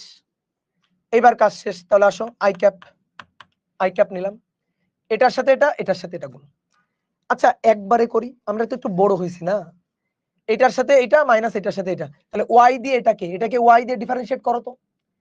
ওয়াই এর সাপেক্ষে এটাকে ডিফারেন্সিয়েট করবা। ওয়াই আছে, আছে, তাহলে ওমেগা 1 বাইরে গেল, ওয়াই কে করলে 1, এখানে ওয়াই আছে নেই, তাহলে 0 হয়ে গেল। এটার সাথে এটা গুণ, এটার সাথে এটা গুণ, মাইনাস এটার সাথে এটা গুণ। তাহলে এবার আসো মাইনাস এটার সাথে এটা গুণ, এটা এটা জেড এর সাপেক্ষে এটাকে, জেড আছে নাই, জেড নাই, জেড আছে হ্যাঁ, তাহলে মাইনাস ওমেগা বাইরে গেল, গিয়ে প্লাস ওমেগা হইলো, প্লাস ওমেগা 1 হইলো, আর জেড এর সাপেক্ষে জেড কে করলে 1। এই লাইনটা সবাই বুঝছো? বুঝতে হবে, তুমি তোমার মতো করে করো, করে আমার সাথে উত্তর মিলাও।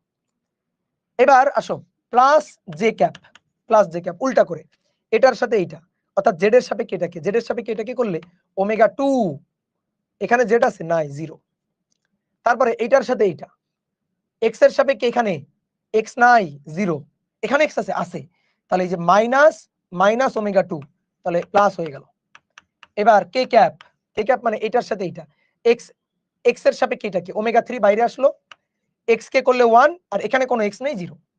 এবার মাইনাস ওয়াই এর সাপেক্ষে এটাকে, এখানে কোনো ওয়াই আছে নেই 0, এখানে আছে, তাহলে মাইনাস ওমেগা বাইরে আসলো, হলো প্লাস ওমেগা 3। ওকে, তাহলে কি দাঁড়াইলো? দাঁড়াইলো 2 omega 1 I cap, 2 omega 2 J cap, আর 2 ওমেগা 3 কে ক্যাপ। তাহলে 2 যদি কমন নেওয়া যায়, omega 1 I cap, omega 2 J cap, omega 3 K cap. বুঝছো? এই যে 2, এবার এই 2টাকে এই পাশে নিয়ে যাও। তাহলে 2টাকে এই পাশে নিয়ে আসলে এই যে 1/2 ন্যাবলা ক্রস ভি, এটা ইকুয়াল টু এটা পড়ে থাকলো, আর এটা মানে দেখো ওমেগা, এই যে। তাহলে এটাই দেখাইতে বলছে, এটাই প্রমাণ করতে বলছে, প্রুভড, প্রুভড, এটাই প্রমাণ করতে বলছে। ওকে, ক্লিয়ার? তাহলে আমাদের মোটামুটি অধ্যায় শেষ। তো তোমরা যেহেতু বলতেছো 2 মার্কের 2টা কোশ্চেন একটু দেখাই দিতে, তাহলে আসো দেখাই। ভেক্টরের সাহায্যে পাখির উড্ডয়ন ব্যাখ্যা করো। ভেক্টরের সাহায্যে পাখির উড্ডয়ন ব্যাখ্যা করো। এগুলা নিজেদের পড়ে নিতে হবে, সব যদি ব্যাখ্যা করে বুঝাই দিতে হয় তাহলে হবে? বলো, নিজেদের বুদ্ধি খাটাইতে হবে। পাখি কিভাবে সামনের দিকে ওড়ে, আমরা কিভাবে সাঁতার কাটি? পাখি তার কয়টা ডানা? 2টা ডানা, ঠিক আছে। তো ধরো এই যে এটা হচ্ছে, একটু ছোট করে আঁকি।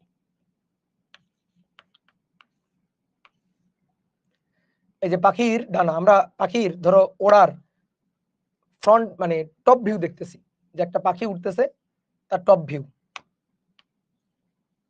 এই এরকম। এই যে পাখির এটা হচ্ছে 2টা ডানা, হ্যাঁ, এই যে 2টা ডানা, এই 2টা ডানা দিয়ে পাখি উঠতেছে। তো পাখি কি করে? ডানা 2টা দিয়ে এইভাবে এইভাবে বাতাস ধাক্কা দেয়, ধাক্কা দিয়ে পাখি আগায় যায়।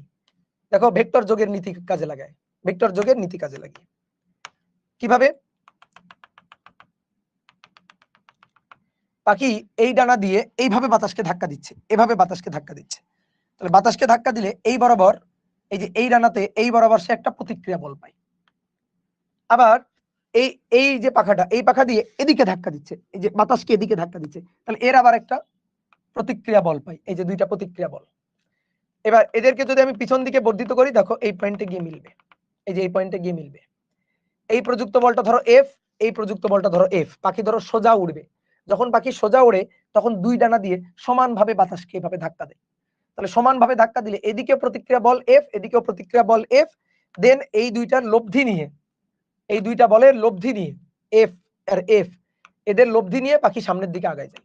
এই যে লব্ধি বল এফ নিট বল, এই নিট বল নিয়ে পাখি সামনের দিকে আগায় যায়। তো এই নিট বলটা কিভাবে পাই? এই কোণটা থেটা, এই কোণটা থেটা, তাহলে নিট বলটা কত আসবে? এফ কস থেটা, এইদিকে এফ এর উপাংশ ভাঙো, এই যে এফ, এফ কে দুটো উপাংশে ভাঙলে এদিকে এফ কস থেটা, এদিকে এফ সাইন থেটা, তাহলে এদিক বরাবর কি পাইলো? F cos theta. ওকে, আবার এর জন্য এদিক বরাবর আবার এফ কস থেটা, তাহলে 2টা এফ কস থেটা হলো 2f cos θ। যদি f এর মান সমান থাকে তাহলে এদিক বরাবর 2f cos θ, আর এদিক বরাবর f sin θ, এদিক বরাবর f sin θ। তাহলে f sin θ f sin θ পরস্পরকে না করছে, পরস্পর কাটাকাটি দিয়ে কি হয়? এই 2টার লব্ধি নিয়ে সে আগায় যায়। বা আমরা এই f sin θ f sin θ দেখানোর দরকার নেই, ঠিক আছে। f sin θ এটা কাটাকাটি, এই 2টার লব্ধি নিয়ে এভাবে সামান্তরিক আঁকো, সামান্তরিক আঁকলে এই 2টার লব্ধি নিয়ে পাখি সামনের দিকে আগায় যায়। ধরো পাখি ডানে মুড়বে, ডানে ঘুরবে, ডানে ঘোরার সময় কি করে? এই পাশের ডানা দিয়ে বেশি ধাক্কা দেয়, বাতাসকে বেশি ধাক্কা দেয়। তাহলে এই পাশের ডানা দিয়ে যদি বাতাসকে বেশি ধাক্কা দেয় তাহলে কি হবে?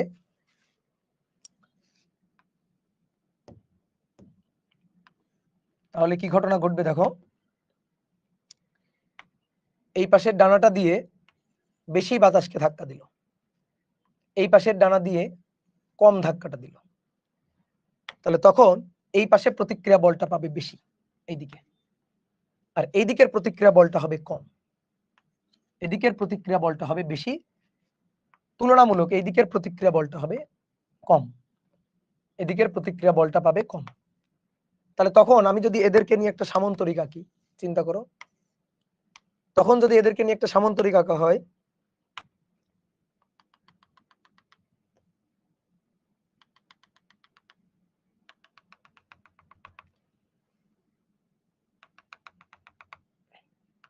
দেখো তাহলে সামান্তরিকের কর্ণটা তখন কই? কর্ণটা তখন এই দিকে, এই দেখো কর্ণটা তখন এই দিকে। তাহলে পাখি কিন্তু সোজা যাবে না, পাখি কিন্তু একটু ঘুরে এই দিকে চলে যাবে, কারণ এই ডানাতে বলটা বেশি, এই ডানার প্রতিক্রিয়া বলটা বেশি। এটা F1, এটা F2, F1 আর F2। তাহলে সামান্তরিক সূত্র অনুযায়ী কি? বড় বড় মানের ভেক্টরের দিকে লব্ধি হেলে থাকবে, যে বড় মানের ভেক্টর তার দিকে লব্ধি হেলে থাকবে। বড় মানের ভেক্টরের সাথে ছোট কোণ, আর ছোট মানের ভেক্টরের সাথে বড় কোণ, বড় মানের ভেক্টরের সাথে ছোট কোণ, ছোট মানের ভেক্টরের সাথে বড় কোণ, এইভাবে পাখি ঘুরে এইদিকে যাবে। আর যদি এই ডানাতে বেশি ধাক্কা দিত, বাতাসের ধাক্কাটা বেশি দিত, প্রতিক্রিয়া বল বেশি পাইতো, তাহলে তখন সামান্তরিক থাকতো এরকম, তখন লব্ধি এদিকে যাইতো, তখন পাখি এদিকে ঘুরে যাইতো। বোঝা গেছে? তো এই হচ্ছে ঘটনা, এটা হচ্ছে পাখির উড্ডয়ন। ভেক্টরের সাহায্যে পাখির উড্ডয়ন ব্যাখ্যা করো, করলাম। এবার তারপরে আসো লন রোলার। লন রোলার, ঠেলা অপেক্ষা টানা সহজ কেন? ঠেলা অপেক্ষা টানা সহজ কেন? ঠিক আছে, লন রোলার দেখছো, ওই যে ক্রিকেটের পিচ সমান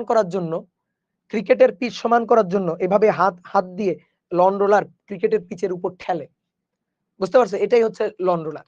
বা তুমি যে লাগেজ বা ট্রলি ব্যাগ আছে না, যেগুলা নিয়ে ঘুরতে বেড়াইতে যাও, তো সেই ট্রলি ব্যাগ গুলাই হচ্ছে লন রোলার। তুমি ট্রলি ব্যাগ গুলা যখন নিয়ে ঘুরতে যাও, তখন তুমি ট্রলি ব্যাগ গুলা ঠেলে ঠেলে নিয়ে যাও না টেনে টেনে নিয়ে যাও? আমার একটু বলো তো, ঠেলে ঠেলে নিয়ে যাও না টেনে টেনে নিয়ে যাও? ঠেলে ঠেলে নিয়ে যাও, তাই না? ঠেলে ঠেলে নিয়ে গেলে সুবিধা কি? ঠেলে ঠেলে নিয়ে যাও, ঠেলে ঠেলে নিয়ে যাও না, টেনে টেনে নিয়ে যাও। ঠেলে নিতে গেলে কষ্ট হয়, ঠেলে এভাবে নিয়ে গেলে কষ্ট হয়। অনেকে বলতে পারো, ভাই আমরা যে শপিং করার সময় ঠেলে ঠেলে নিয়ে যাই বা এয়ারপোর্টে গেলে আমরা দেখি যে ওটা ঠেলে নিয়ে যায়, ওইটা তো লন রোলার না রে ভাই। লন রোলার হচ্ছে লাগেজ ট্রলি ব্যাগ, তারপরে লন রোলার ক্রিকেটের পিচ সমান করার জন্য যেটা, এগুলাকে আমরা টেনে নিয়ে যাই, কারণ টানাটা সহজ, ঠেলাটা কঠিন। তো কিভাবে এটা কেন? চলো আসো আমরা দেখি। এই যে এটা হচ্ছে, আমি একটু 3D চিত্র একটু দেখাই। এটা হচ্ছে একটা লন রোলার, এই যে এরকম।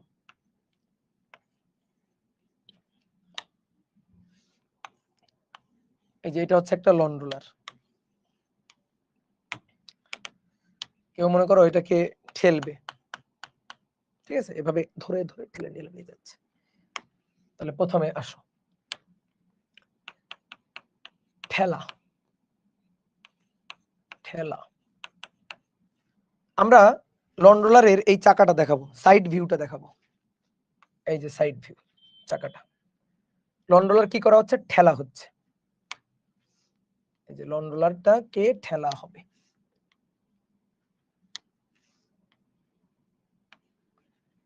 কত বলে ঠেলা হবে? এফ বলে ঠেলা হচ্ছে। ধরো অনুভূমিকের সাথে, এই যে অনুভূমিক রেখা, অনুভূমিকের সাথে থেটা কোণে ঠেলা হচ্ছে, কত বলে? এফ বলে। লন রোলারের ওজন আছে কিনা? আছে। ওজন কোন দিকে? নিচের দিকে, ওজন এমজি। তাহলে এফ বলে ঠেলা হচ্ছে। একটা কাজ করো, এই এফ বলে ঠেলা হচ্ছে না, এটাকে ঠেলে আরেকটু এখানে নিয়ে আসো, আরেকটু বেশি ঠেলে দাও, ঠিক আছে, ঠেলে দাও, বা এখানে রাখলেও হবে, সমস্যা নেই, এখানে রাখলেও হবে। তাহলে এফ কে দুটো উপাংশে ভেঙে ফেললে, দেখো এফ কে আমরা দুটো উপাংশে ভেঙে ফেলবো। এদিক বরাবর উপাংশ এফ কস থিটা, আর এদিক বরাবর উপাংশ হচ্ছে F sine theta. F R নাই, এফ মরে গেছে, ঠিক আছে। তাহলে দেখো এফ কস থিটা এটাই কিন্তু সামনের দিকে আগায় নিয়ে যাচ্ছে, হ্যাঁ। আর এই যে লন রোলারের যে চাকাটা আছে, এর ওজন কাজ করতেছে নিচের দিকে, লন রোলারের পুরো ভারটা এমজি নিচের দিকে। তার সাথে তুমি যখন এভাবে ঠেলতেছো, তোমার এই ঠেলা বলের পুরাটাই সামনে আগায় নিয়ে যাচ্ছে না, ঠেলা বলের কস থিটাটা সামনে আগায় নিয়ে যাচ্ছে। আর এই যে ঠেলতেছো, ঠেলা বলের আর একটা উপাংশ এফ সাইন থিটা, সেটা দেখো ওজনের দিকে ক্রিয়া করতেছে। তাহলে এমনিতেই ওজন ছিল এমজি, তারপরে এফ সাইন থিটা আবার নিচের দিকে, তাহলে না আপাত ওজন বেড়ে গেল, বুঝলা? আপাত ওজন এটা বেড়ে গেল। আপাত ওজন হলো এমজি প্লাস হচ্ছে এফ সাইন থিটা। আগে শুধু এমজি ছিল, এবার তুমি ঠেলতেছো, সেই ঠেলা বলের একটা অংশ গিয়ে নিচের দিকে যোগ হয়েছে। তো ঠেলা বলের একটা অংশ গিয়ে যখন নিচের দিকে যোগ হয়েছে, তখন আপাত ওজন কি হয়েছে? আপাত ওজন বেড়ে গেছে, বুঝা গেছে? এফ সাইন থিটা কি করে, এই সরি এফ কস থিটা কি করে? এটা সামনে আগায় নিয়ে যায়, সামনে আগাতে বল, সামনে আগাতে যে বল সেটা হচ্ছে এটা। এবার আসো টানা, দেখি তো টানলে কি হয়। টানলে আপাত ওজন বাড়ার পরিবর্তে কমে যাবে, আরো MG minus F sine theta হবে টানলে। আসো দেখি টানি, এই যে রন রোলারের চাকাটা, এবার টানবো, এটা হচ্ছে টানবো, তাহলে টি বলে টানতেছি বা এফ বলে ধরো টানতেছি, এটা হতেছে টানতেছি, কত বলে? এফ বলে। ওকে, এবার এই কোণটা হচ্ছে থিটা, নিচের দিকে ওজন এমজি, নিচের দিকে ওজন এমজি। এবার এটা এফ, এফ এফ কে দুটো উপাংশে ভেঙে ফেলবো। তাহলে এফ কে যদি দুটো উপাংশে ভাঙি, এই দিক বরাবর একটা উপাংশ এফ কস থিটা, আর এই দিক বরাবর একটা উপাংশ F sine theta. F R নাই, এফ মরে গেছে, এফ আর নাই। তাহলে এই এফ কস থিটা কি করে? সামনে আগানো বল, এটা সামনে আগানো বল, ঠিক আছে, এর জন্য সামনে আগানোর ট্রাই করবে। কিন্তু এবার দেখো এমজি নিচের দিকে আর এফ সাইন থিটা উপরের দিকে, বলো এমজি বড় না এফ সাইন থিটা বড়? অবশ্যই এমজি বড়, না হলে তো আকাশে উড়ে যেত এটা। অনেক সময় যায়, ধরো অনেক বেশি জোরে টানতে গেলে লাগেজ উপরে উঠে যায়, কিন্তু ধরো সেই দৌড় দিছো, রাস্তা দিয়ে লাগেজ নিয়ে দৌড়, তখন দেখবা লাগেজ লাফাইতে লাফাইতে লাফাইতে লাফাইতে উপরের দিকে উঠে যাবে।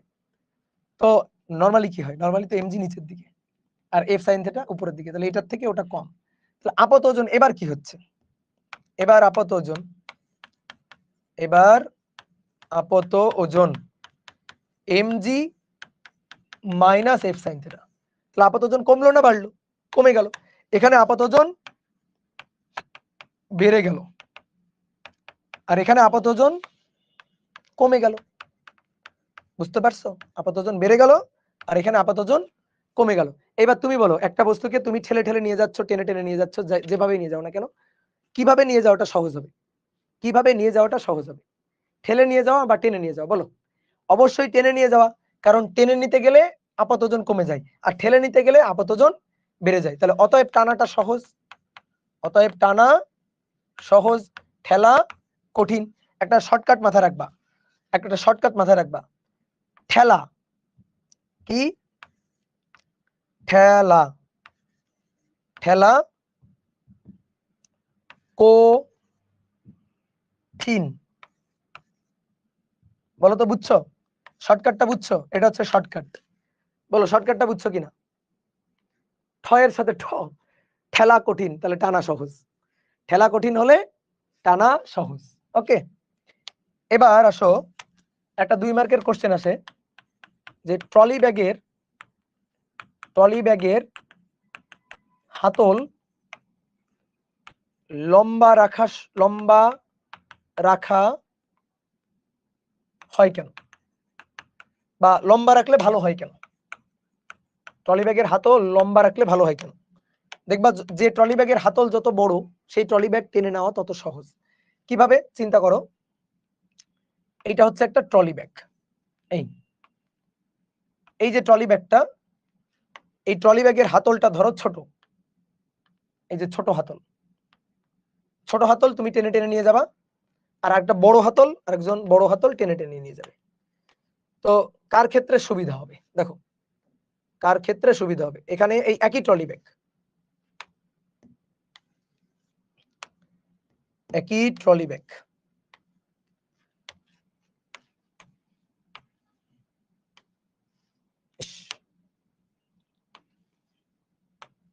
দেখো তাকাও, এই ট্রলি ব্যাগটাকে কেউ একজন, এই যে ট্রলি ব্যাগটা, এটাকে কেউ টেনে টেনে নিয়ে যাচ্ছে, যে টেনে নিয়ে যাচ্ছে সে হচ্ছে এই ব্যক্তিটা। ভূতের মতো লম্বা হয়ে গেল।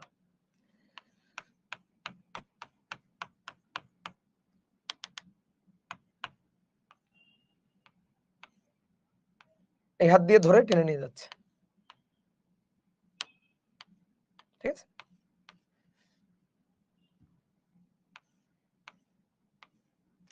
এই ব্যক্তি টেনে টেনে নিয়ে যাচ্ছে, হ্যাঁ।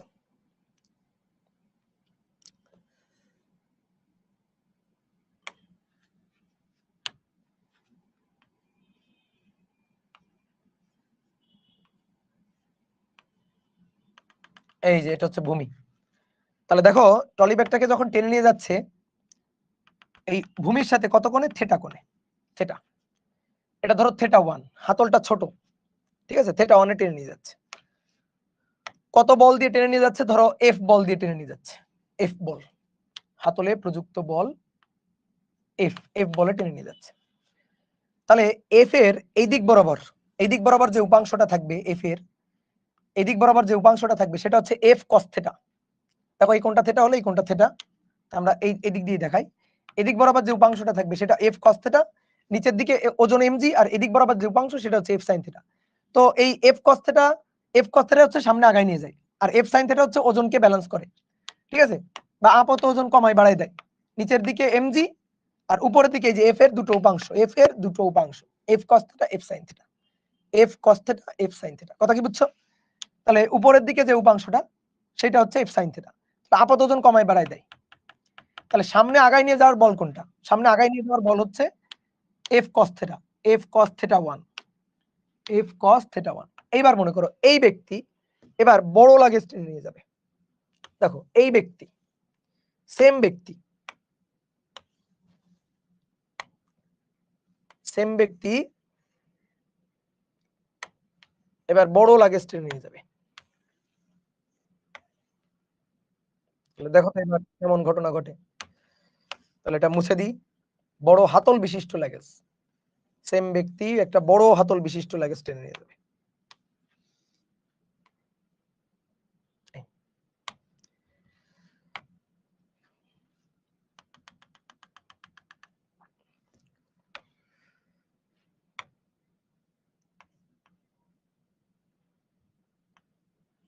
হাতল যে বড়, এই যে বড় হাতল, বড় হাতল, এই বড় হাতল ধরে টেনে নিয়ে যাচ্ছে। তাহলে একটু বুঝে বুঝে বলো তো, এবার এই কোণটা আগের চেয়ে কম হলো না বেশি হলো? কোণটা থিটা টু আগের চেয়ে কম হলো না বেশি হলো বলো তো? থিটা টুটা আগের চেয়ে কম হলো না বেশি হলো? ইয়েস, কম। দেখো আগে থিটা ছিল অনেক বড়, এবার থিটাটা তুলনামূলক কমে গেছে না? তাহলে এবার থিটা টুটা কম, আগের চেয়ে থিটা টুটা কম। এবারও সে একই বলে টানতেছে, ধরো কত বল? এফ বল, এফ বলে টানতেছে। তাহলে এদিক বরাবর যে বলটা থাকবে সেটা হবে এফ কস থিটা টু। আমাদের এই এফ কস থিটা টু নিয়ে কাজ। দেখো cos theta two, F cos theta two, থিটার মানটা কম, এখানে থিটার মানটা বেশি। কস থিটার মান, কোণের মান যত কমে বল তত বাড়ে না? মানে কজের মান তত বাড়ে না? বুঝলা কিনা? দেখো F cos theta two, F cos theta one, আমরা দেখতেই পাচ্ছি চিত্র অনুযায়ী, আমরা দেখতেই পাচ্ছি থিটা টু এটা, আচ্ছা এভাবে লিখি, আমরা দেখতেই পাচ্ছি থিটা টু এর মানটা কম থিটা ওয়ান এর চেয়ে। ওকে, থিটা টু এর মানটা থিটা ওয়ান এর চেয়ে কম, সরি, থিটা টু এর মানটা থিটা ওয়ান এর চেয়ে কম। এবার আসো কজ লাগাই দিব সামনে, cos theta two cos theta one, বলো অসমতা কি হবে? এই বলো, কস জিরোর মান কত? 1। আর কস 60 এর মান কত? হাফ। কস 90 এর মান কত? 0। তাহলে কোণের মান বাড়লে কজের মান কমে যায়, কোণের মান বাড়লে কজের মান কমে।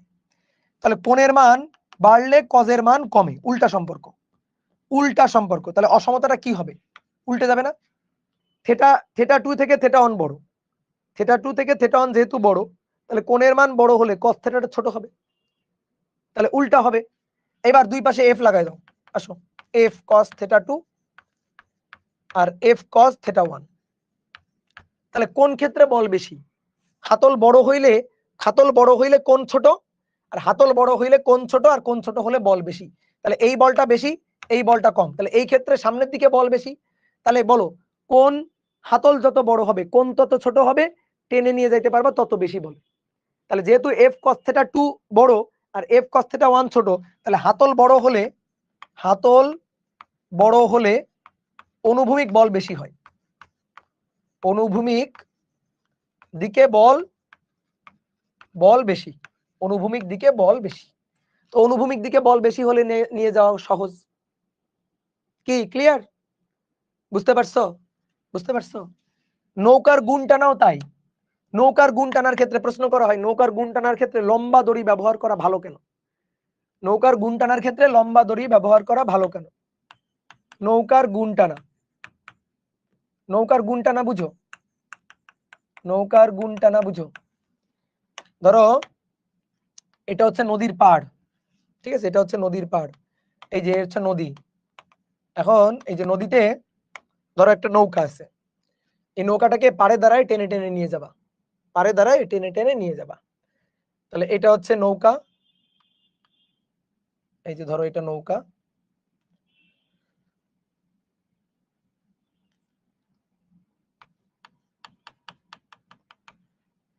তাহলে তুমি এখানে পাড়ে আসো, এই যে তুমি পাড়ে দাঁড়ানো আছো, পাড় থেকে নৌকাকে এইভাবে ধরে, এই যে দড়ি ধরে গুণ টেনে নিয়ে যাচ্ছ। এই যে নদী, নদীর পাড়ে দাঁড়ায় গুণ টেনে নিয়ে যাচ্ছ কত কোণে? এই যে অনুভূমিক রেখার সাথে থেটা কোণে, অনুভূমিক রেখার সাথে কত কোণে? থেটা কোণে। তাহলে নৌকার গুণ টানার ক্ষেত্রে একই রকম, ধরো এফ বলে টানতেছো, এফ বলে, তাহলে সামনে আগায় নিয়ে যাওয়ার জন্য বল কোনটা? F cos theta. আর এদিক বরাবর বল কোনটা? F sine theta. তো সেই এফ সাইন থেটা হচ্ছে নৌকার ওজনের সাথে ক্রিয়া করে আপত ওজন বাড়াই কমাই দেয়। তাহলে এফ কস থেটা এটাই সামনে আগায় নিয়ে যায়, এটাই সামনে এগিয়ে নিয়ে যায়। এটা হচ্ছে নৌকার গুণ টানার ক্ষেত্রে। এবার লম্বা দড়ি ব্যবহার করা ভালো কেন? গুণ টানার ক্ষেত্রে গুণ টানায় লম্বা দড়ি হলে সুবিধা কেন? সুবিধা কেন বলো? দেখো তাকাও, এই যে এটা হচ্ছে একটা নৌকা, এই নৌকাটাকে গুণ টেনে টেনে নিয়ে যাচ্ছ,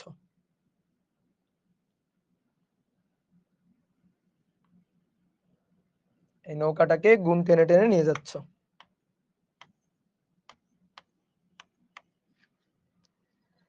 তাহলে টানো, গুণ টানো।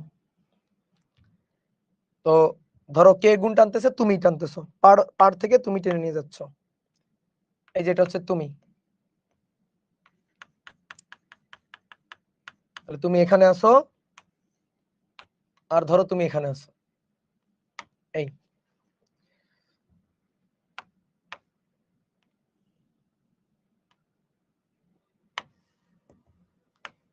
ছোট দড়ি দিয়ে গুণ, এই যে ছোট দড়ি ধরে গুণ টানতেছো, আর এই ক্ষেত্রে বড় দড়ি ধরে গুণ টানতেছে। ওকে, তাহলে নিজেই দেখতে পারবা, দেখো অনুভূমিক রেখা, θ1 θ2, তাহলে θ2 এদিকে বল কোনটা? এই যে কোন বল? F cos θ। তাহলে এর জন্য দুইটাই ধরো F বলে টানতেছে, F বলে একই বলে টানতেছে। তাহলে এর জন্য এদিকে যে বলটা পাচ্ছে সেটা হচ্ছে F cos θ1, আর এ যে বলটা এদিকে পাচ্ছে সেটা হচ্ছে F cos θ2। তাহলে সেম আগের মতো কথা, θ2 ছোট θ1 বড়, তাহলে cos θ2 cos θ1 উল্টে গেল, অসমতাটা উল্টে গেল। তাহলে θ2 ছোট, তাহলে cos θ2 বড়, তাহলে F cos θ2 বড়, F cos θ1 ছোট। তাহলে cos θ2 এর ক্ষেত্রে লম্বা দড়ি, এই ক্ষেত্রে লম্বা দড়ি, তাহলে লম্বা দড়ি হলে বল বেশি, সুবিধা। বোঝা গেছে? এই লম্বা দড়ি হলে বল বেশি, দেন সুবিধা। এই বুঝতে পারছো? ক্লিয়ার? ভেক্টর শেষ। এখন নিজের প্র্যাকটিস করতে হবে, বেশি বেশি করে প্র্যাকটিস করতে হবে, বুঝছো? আমি তোমাদের গ্যারান্টি দিচ্ছি, তুমি যদি ক্লাসগুলা করো, খুব ভালোভাবে ক্লাসগুলা যদি করো, দেন এই ক্লাসের খাতাগুলা রিভিশন দিবা। আর বইয়ের ম্যাথ গুলা ধরলে দেখবা বইয়ের সব ম্যাথ তুমি পারো, বইয়ের দেখবা সব ম্যাথই পারো। বেশি বেশি বেশি বেশি করে প্র্যাকটিস করতে হবে। টিচার সব ক্লাসে করাই দিবে এই ভরসায় থাকা যাবে না, কিন্তু খবরদার, নিজে প্র্যাকটিস করতে হবে। নিজে প্র্যাকটিস যদি না করো তাহলে কিন্তু মনে করো দিন শেষে সমস্যা হবে। আর তোমরা যারা খাতায় ধরো নোট করো, নোট করার সময় একেবারে ধরো লাল কলম, নীল কলম, সবুজ কলম, কালার পেন দিয়ে মার্জিন টেনে পেন্সিল দিয়ে যে চিত্রগুলো ধরো পেন্সিল দিয়ে আঁকো, ঠিক আছে, পেন্সিল রাবার নিয়ে বসে চিত্র আঁকো, এরকম যদি কেউ করো তাহলে সাবধান থেকো। এরকম যারা করে তারা অ্যাডমিশনে গিয়ে কোথাও চান্স পায় না। এখন তুমি চেষ্টা করবা যে তোমার এরকম যদি অভ্যাস থাকে বা স্বভাব থাকে, তাহলে এইটা যেন না থাকে। আরে ভাই এত সুন্দর করে নোট করলে কি সমস্যা? নোট করলে সমস্যা হচ্ছে তুমি কুড়ে হয়ে যাবা, তোমার অভ্যাস খারাপ হয়ে যাবে, তোমার লেখা দ্রুত হবে না। তুমি দেখবা বেশি বেশি করে ডিজাইন করতে গিয়ে, মানে খাতার ডেকোরেশন করতে গিয়ে মূল পড়ার যে সময়টা বা মূল আসলে যেটা দরকার ওইটাই পারবা না। তোমার যেটা করতে হবে, বেশি বেশি করে রাফ প্র্যাকটিস করতে হবে, বেশি বেশি করে রাফ প্র্যাকটিস। দেখি একটা ম্যাথ ধরে রাফে করে ফেলি, তাড়াতাড়ি করে ফেলি, দেওয়া আছে আমরা জানি, মানে এত সুন্দর করে লিখে টিকে ম্যাথ করার দরকার নেই। নিজে যখন বাসায় প্র্যাকটিস করবা, কম সময়ের মধ্যে বেশি প্র্যাকটিস করা যায় কিভাবে, এই পথটা খুঁজে বের করবা, বুঝছো? তোমরা কেবল ধরো এসএসসি পাস করে কেবল এইচএসসি তে ভর্তি হইছো, এখনো তোমরা এইচএসসি ধাক্কাটা খেয়ে পারো নাই, এইচএসসি সিলেবাসের বিশালত্ব বুঝে পারো নাই।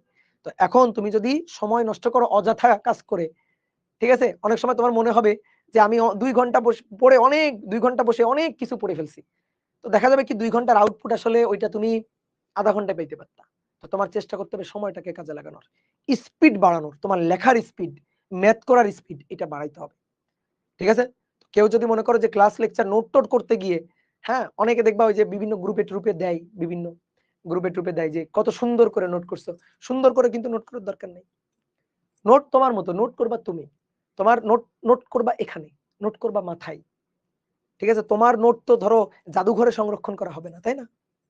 তোমার নোট কি কিংবদন্তি হিসাবে জাদুঘরে সংরক্ষণ থাকবে? না, তোমার নোট থাকবে মাথায়। তোমার খাতায় কি আছে, তোমার বাসায় কত সুন্দর নোট খাতা আছে, তার উপর কিন্তু তোমার টিচার মার্ক দিবে না, অ্যাডমিশন টেস্টের রেজাল্ট নির্ভর করবে না। সো এখন এমন ভাবে পড়াশোনা করো যেন অ্যাডমিশন টেস্টে গিয়ে তুমি একটা বেটার আউটপুট পাইতে পারো। ঠিক আছে? ভালো থাকো, সবাই সুস্থ থাকো। তো নেক্সট কোন চ্যাপ্টারে ক্লাস হবে, কোন সাইকেলে ক্লাস হবে, এটা আমরা জানাই দিব পরে। ঠিক আছে? ওকে। দাদা একটা গান শোনান। এই আমি গান পারি না, গান শোনান বাদ দিয়ে বলো।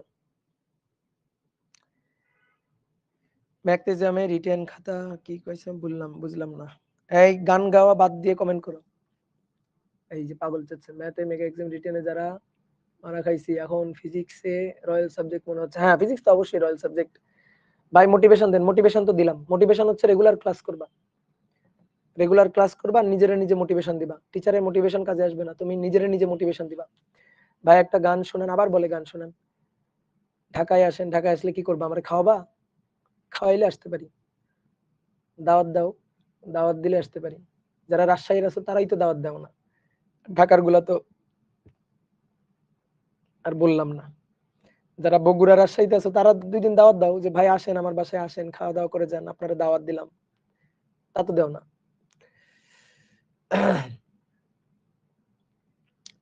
দাদা এমসিকিউতে কিভাবে ফার্স্ট করব? বেশি বেশি প্র্যাকটিস করবা, বেশি বেশি প্র্যাকটিস করবা। ঠিক আছে? রংপুরে আসেন, তুমি রাজশাহী আসো, নয়তো বগুড়া আসো। ওকে, তাহলে ভালো থাকো, সুস্থ থাকো, টাটা। আর দোয়া করো যেন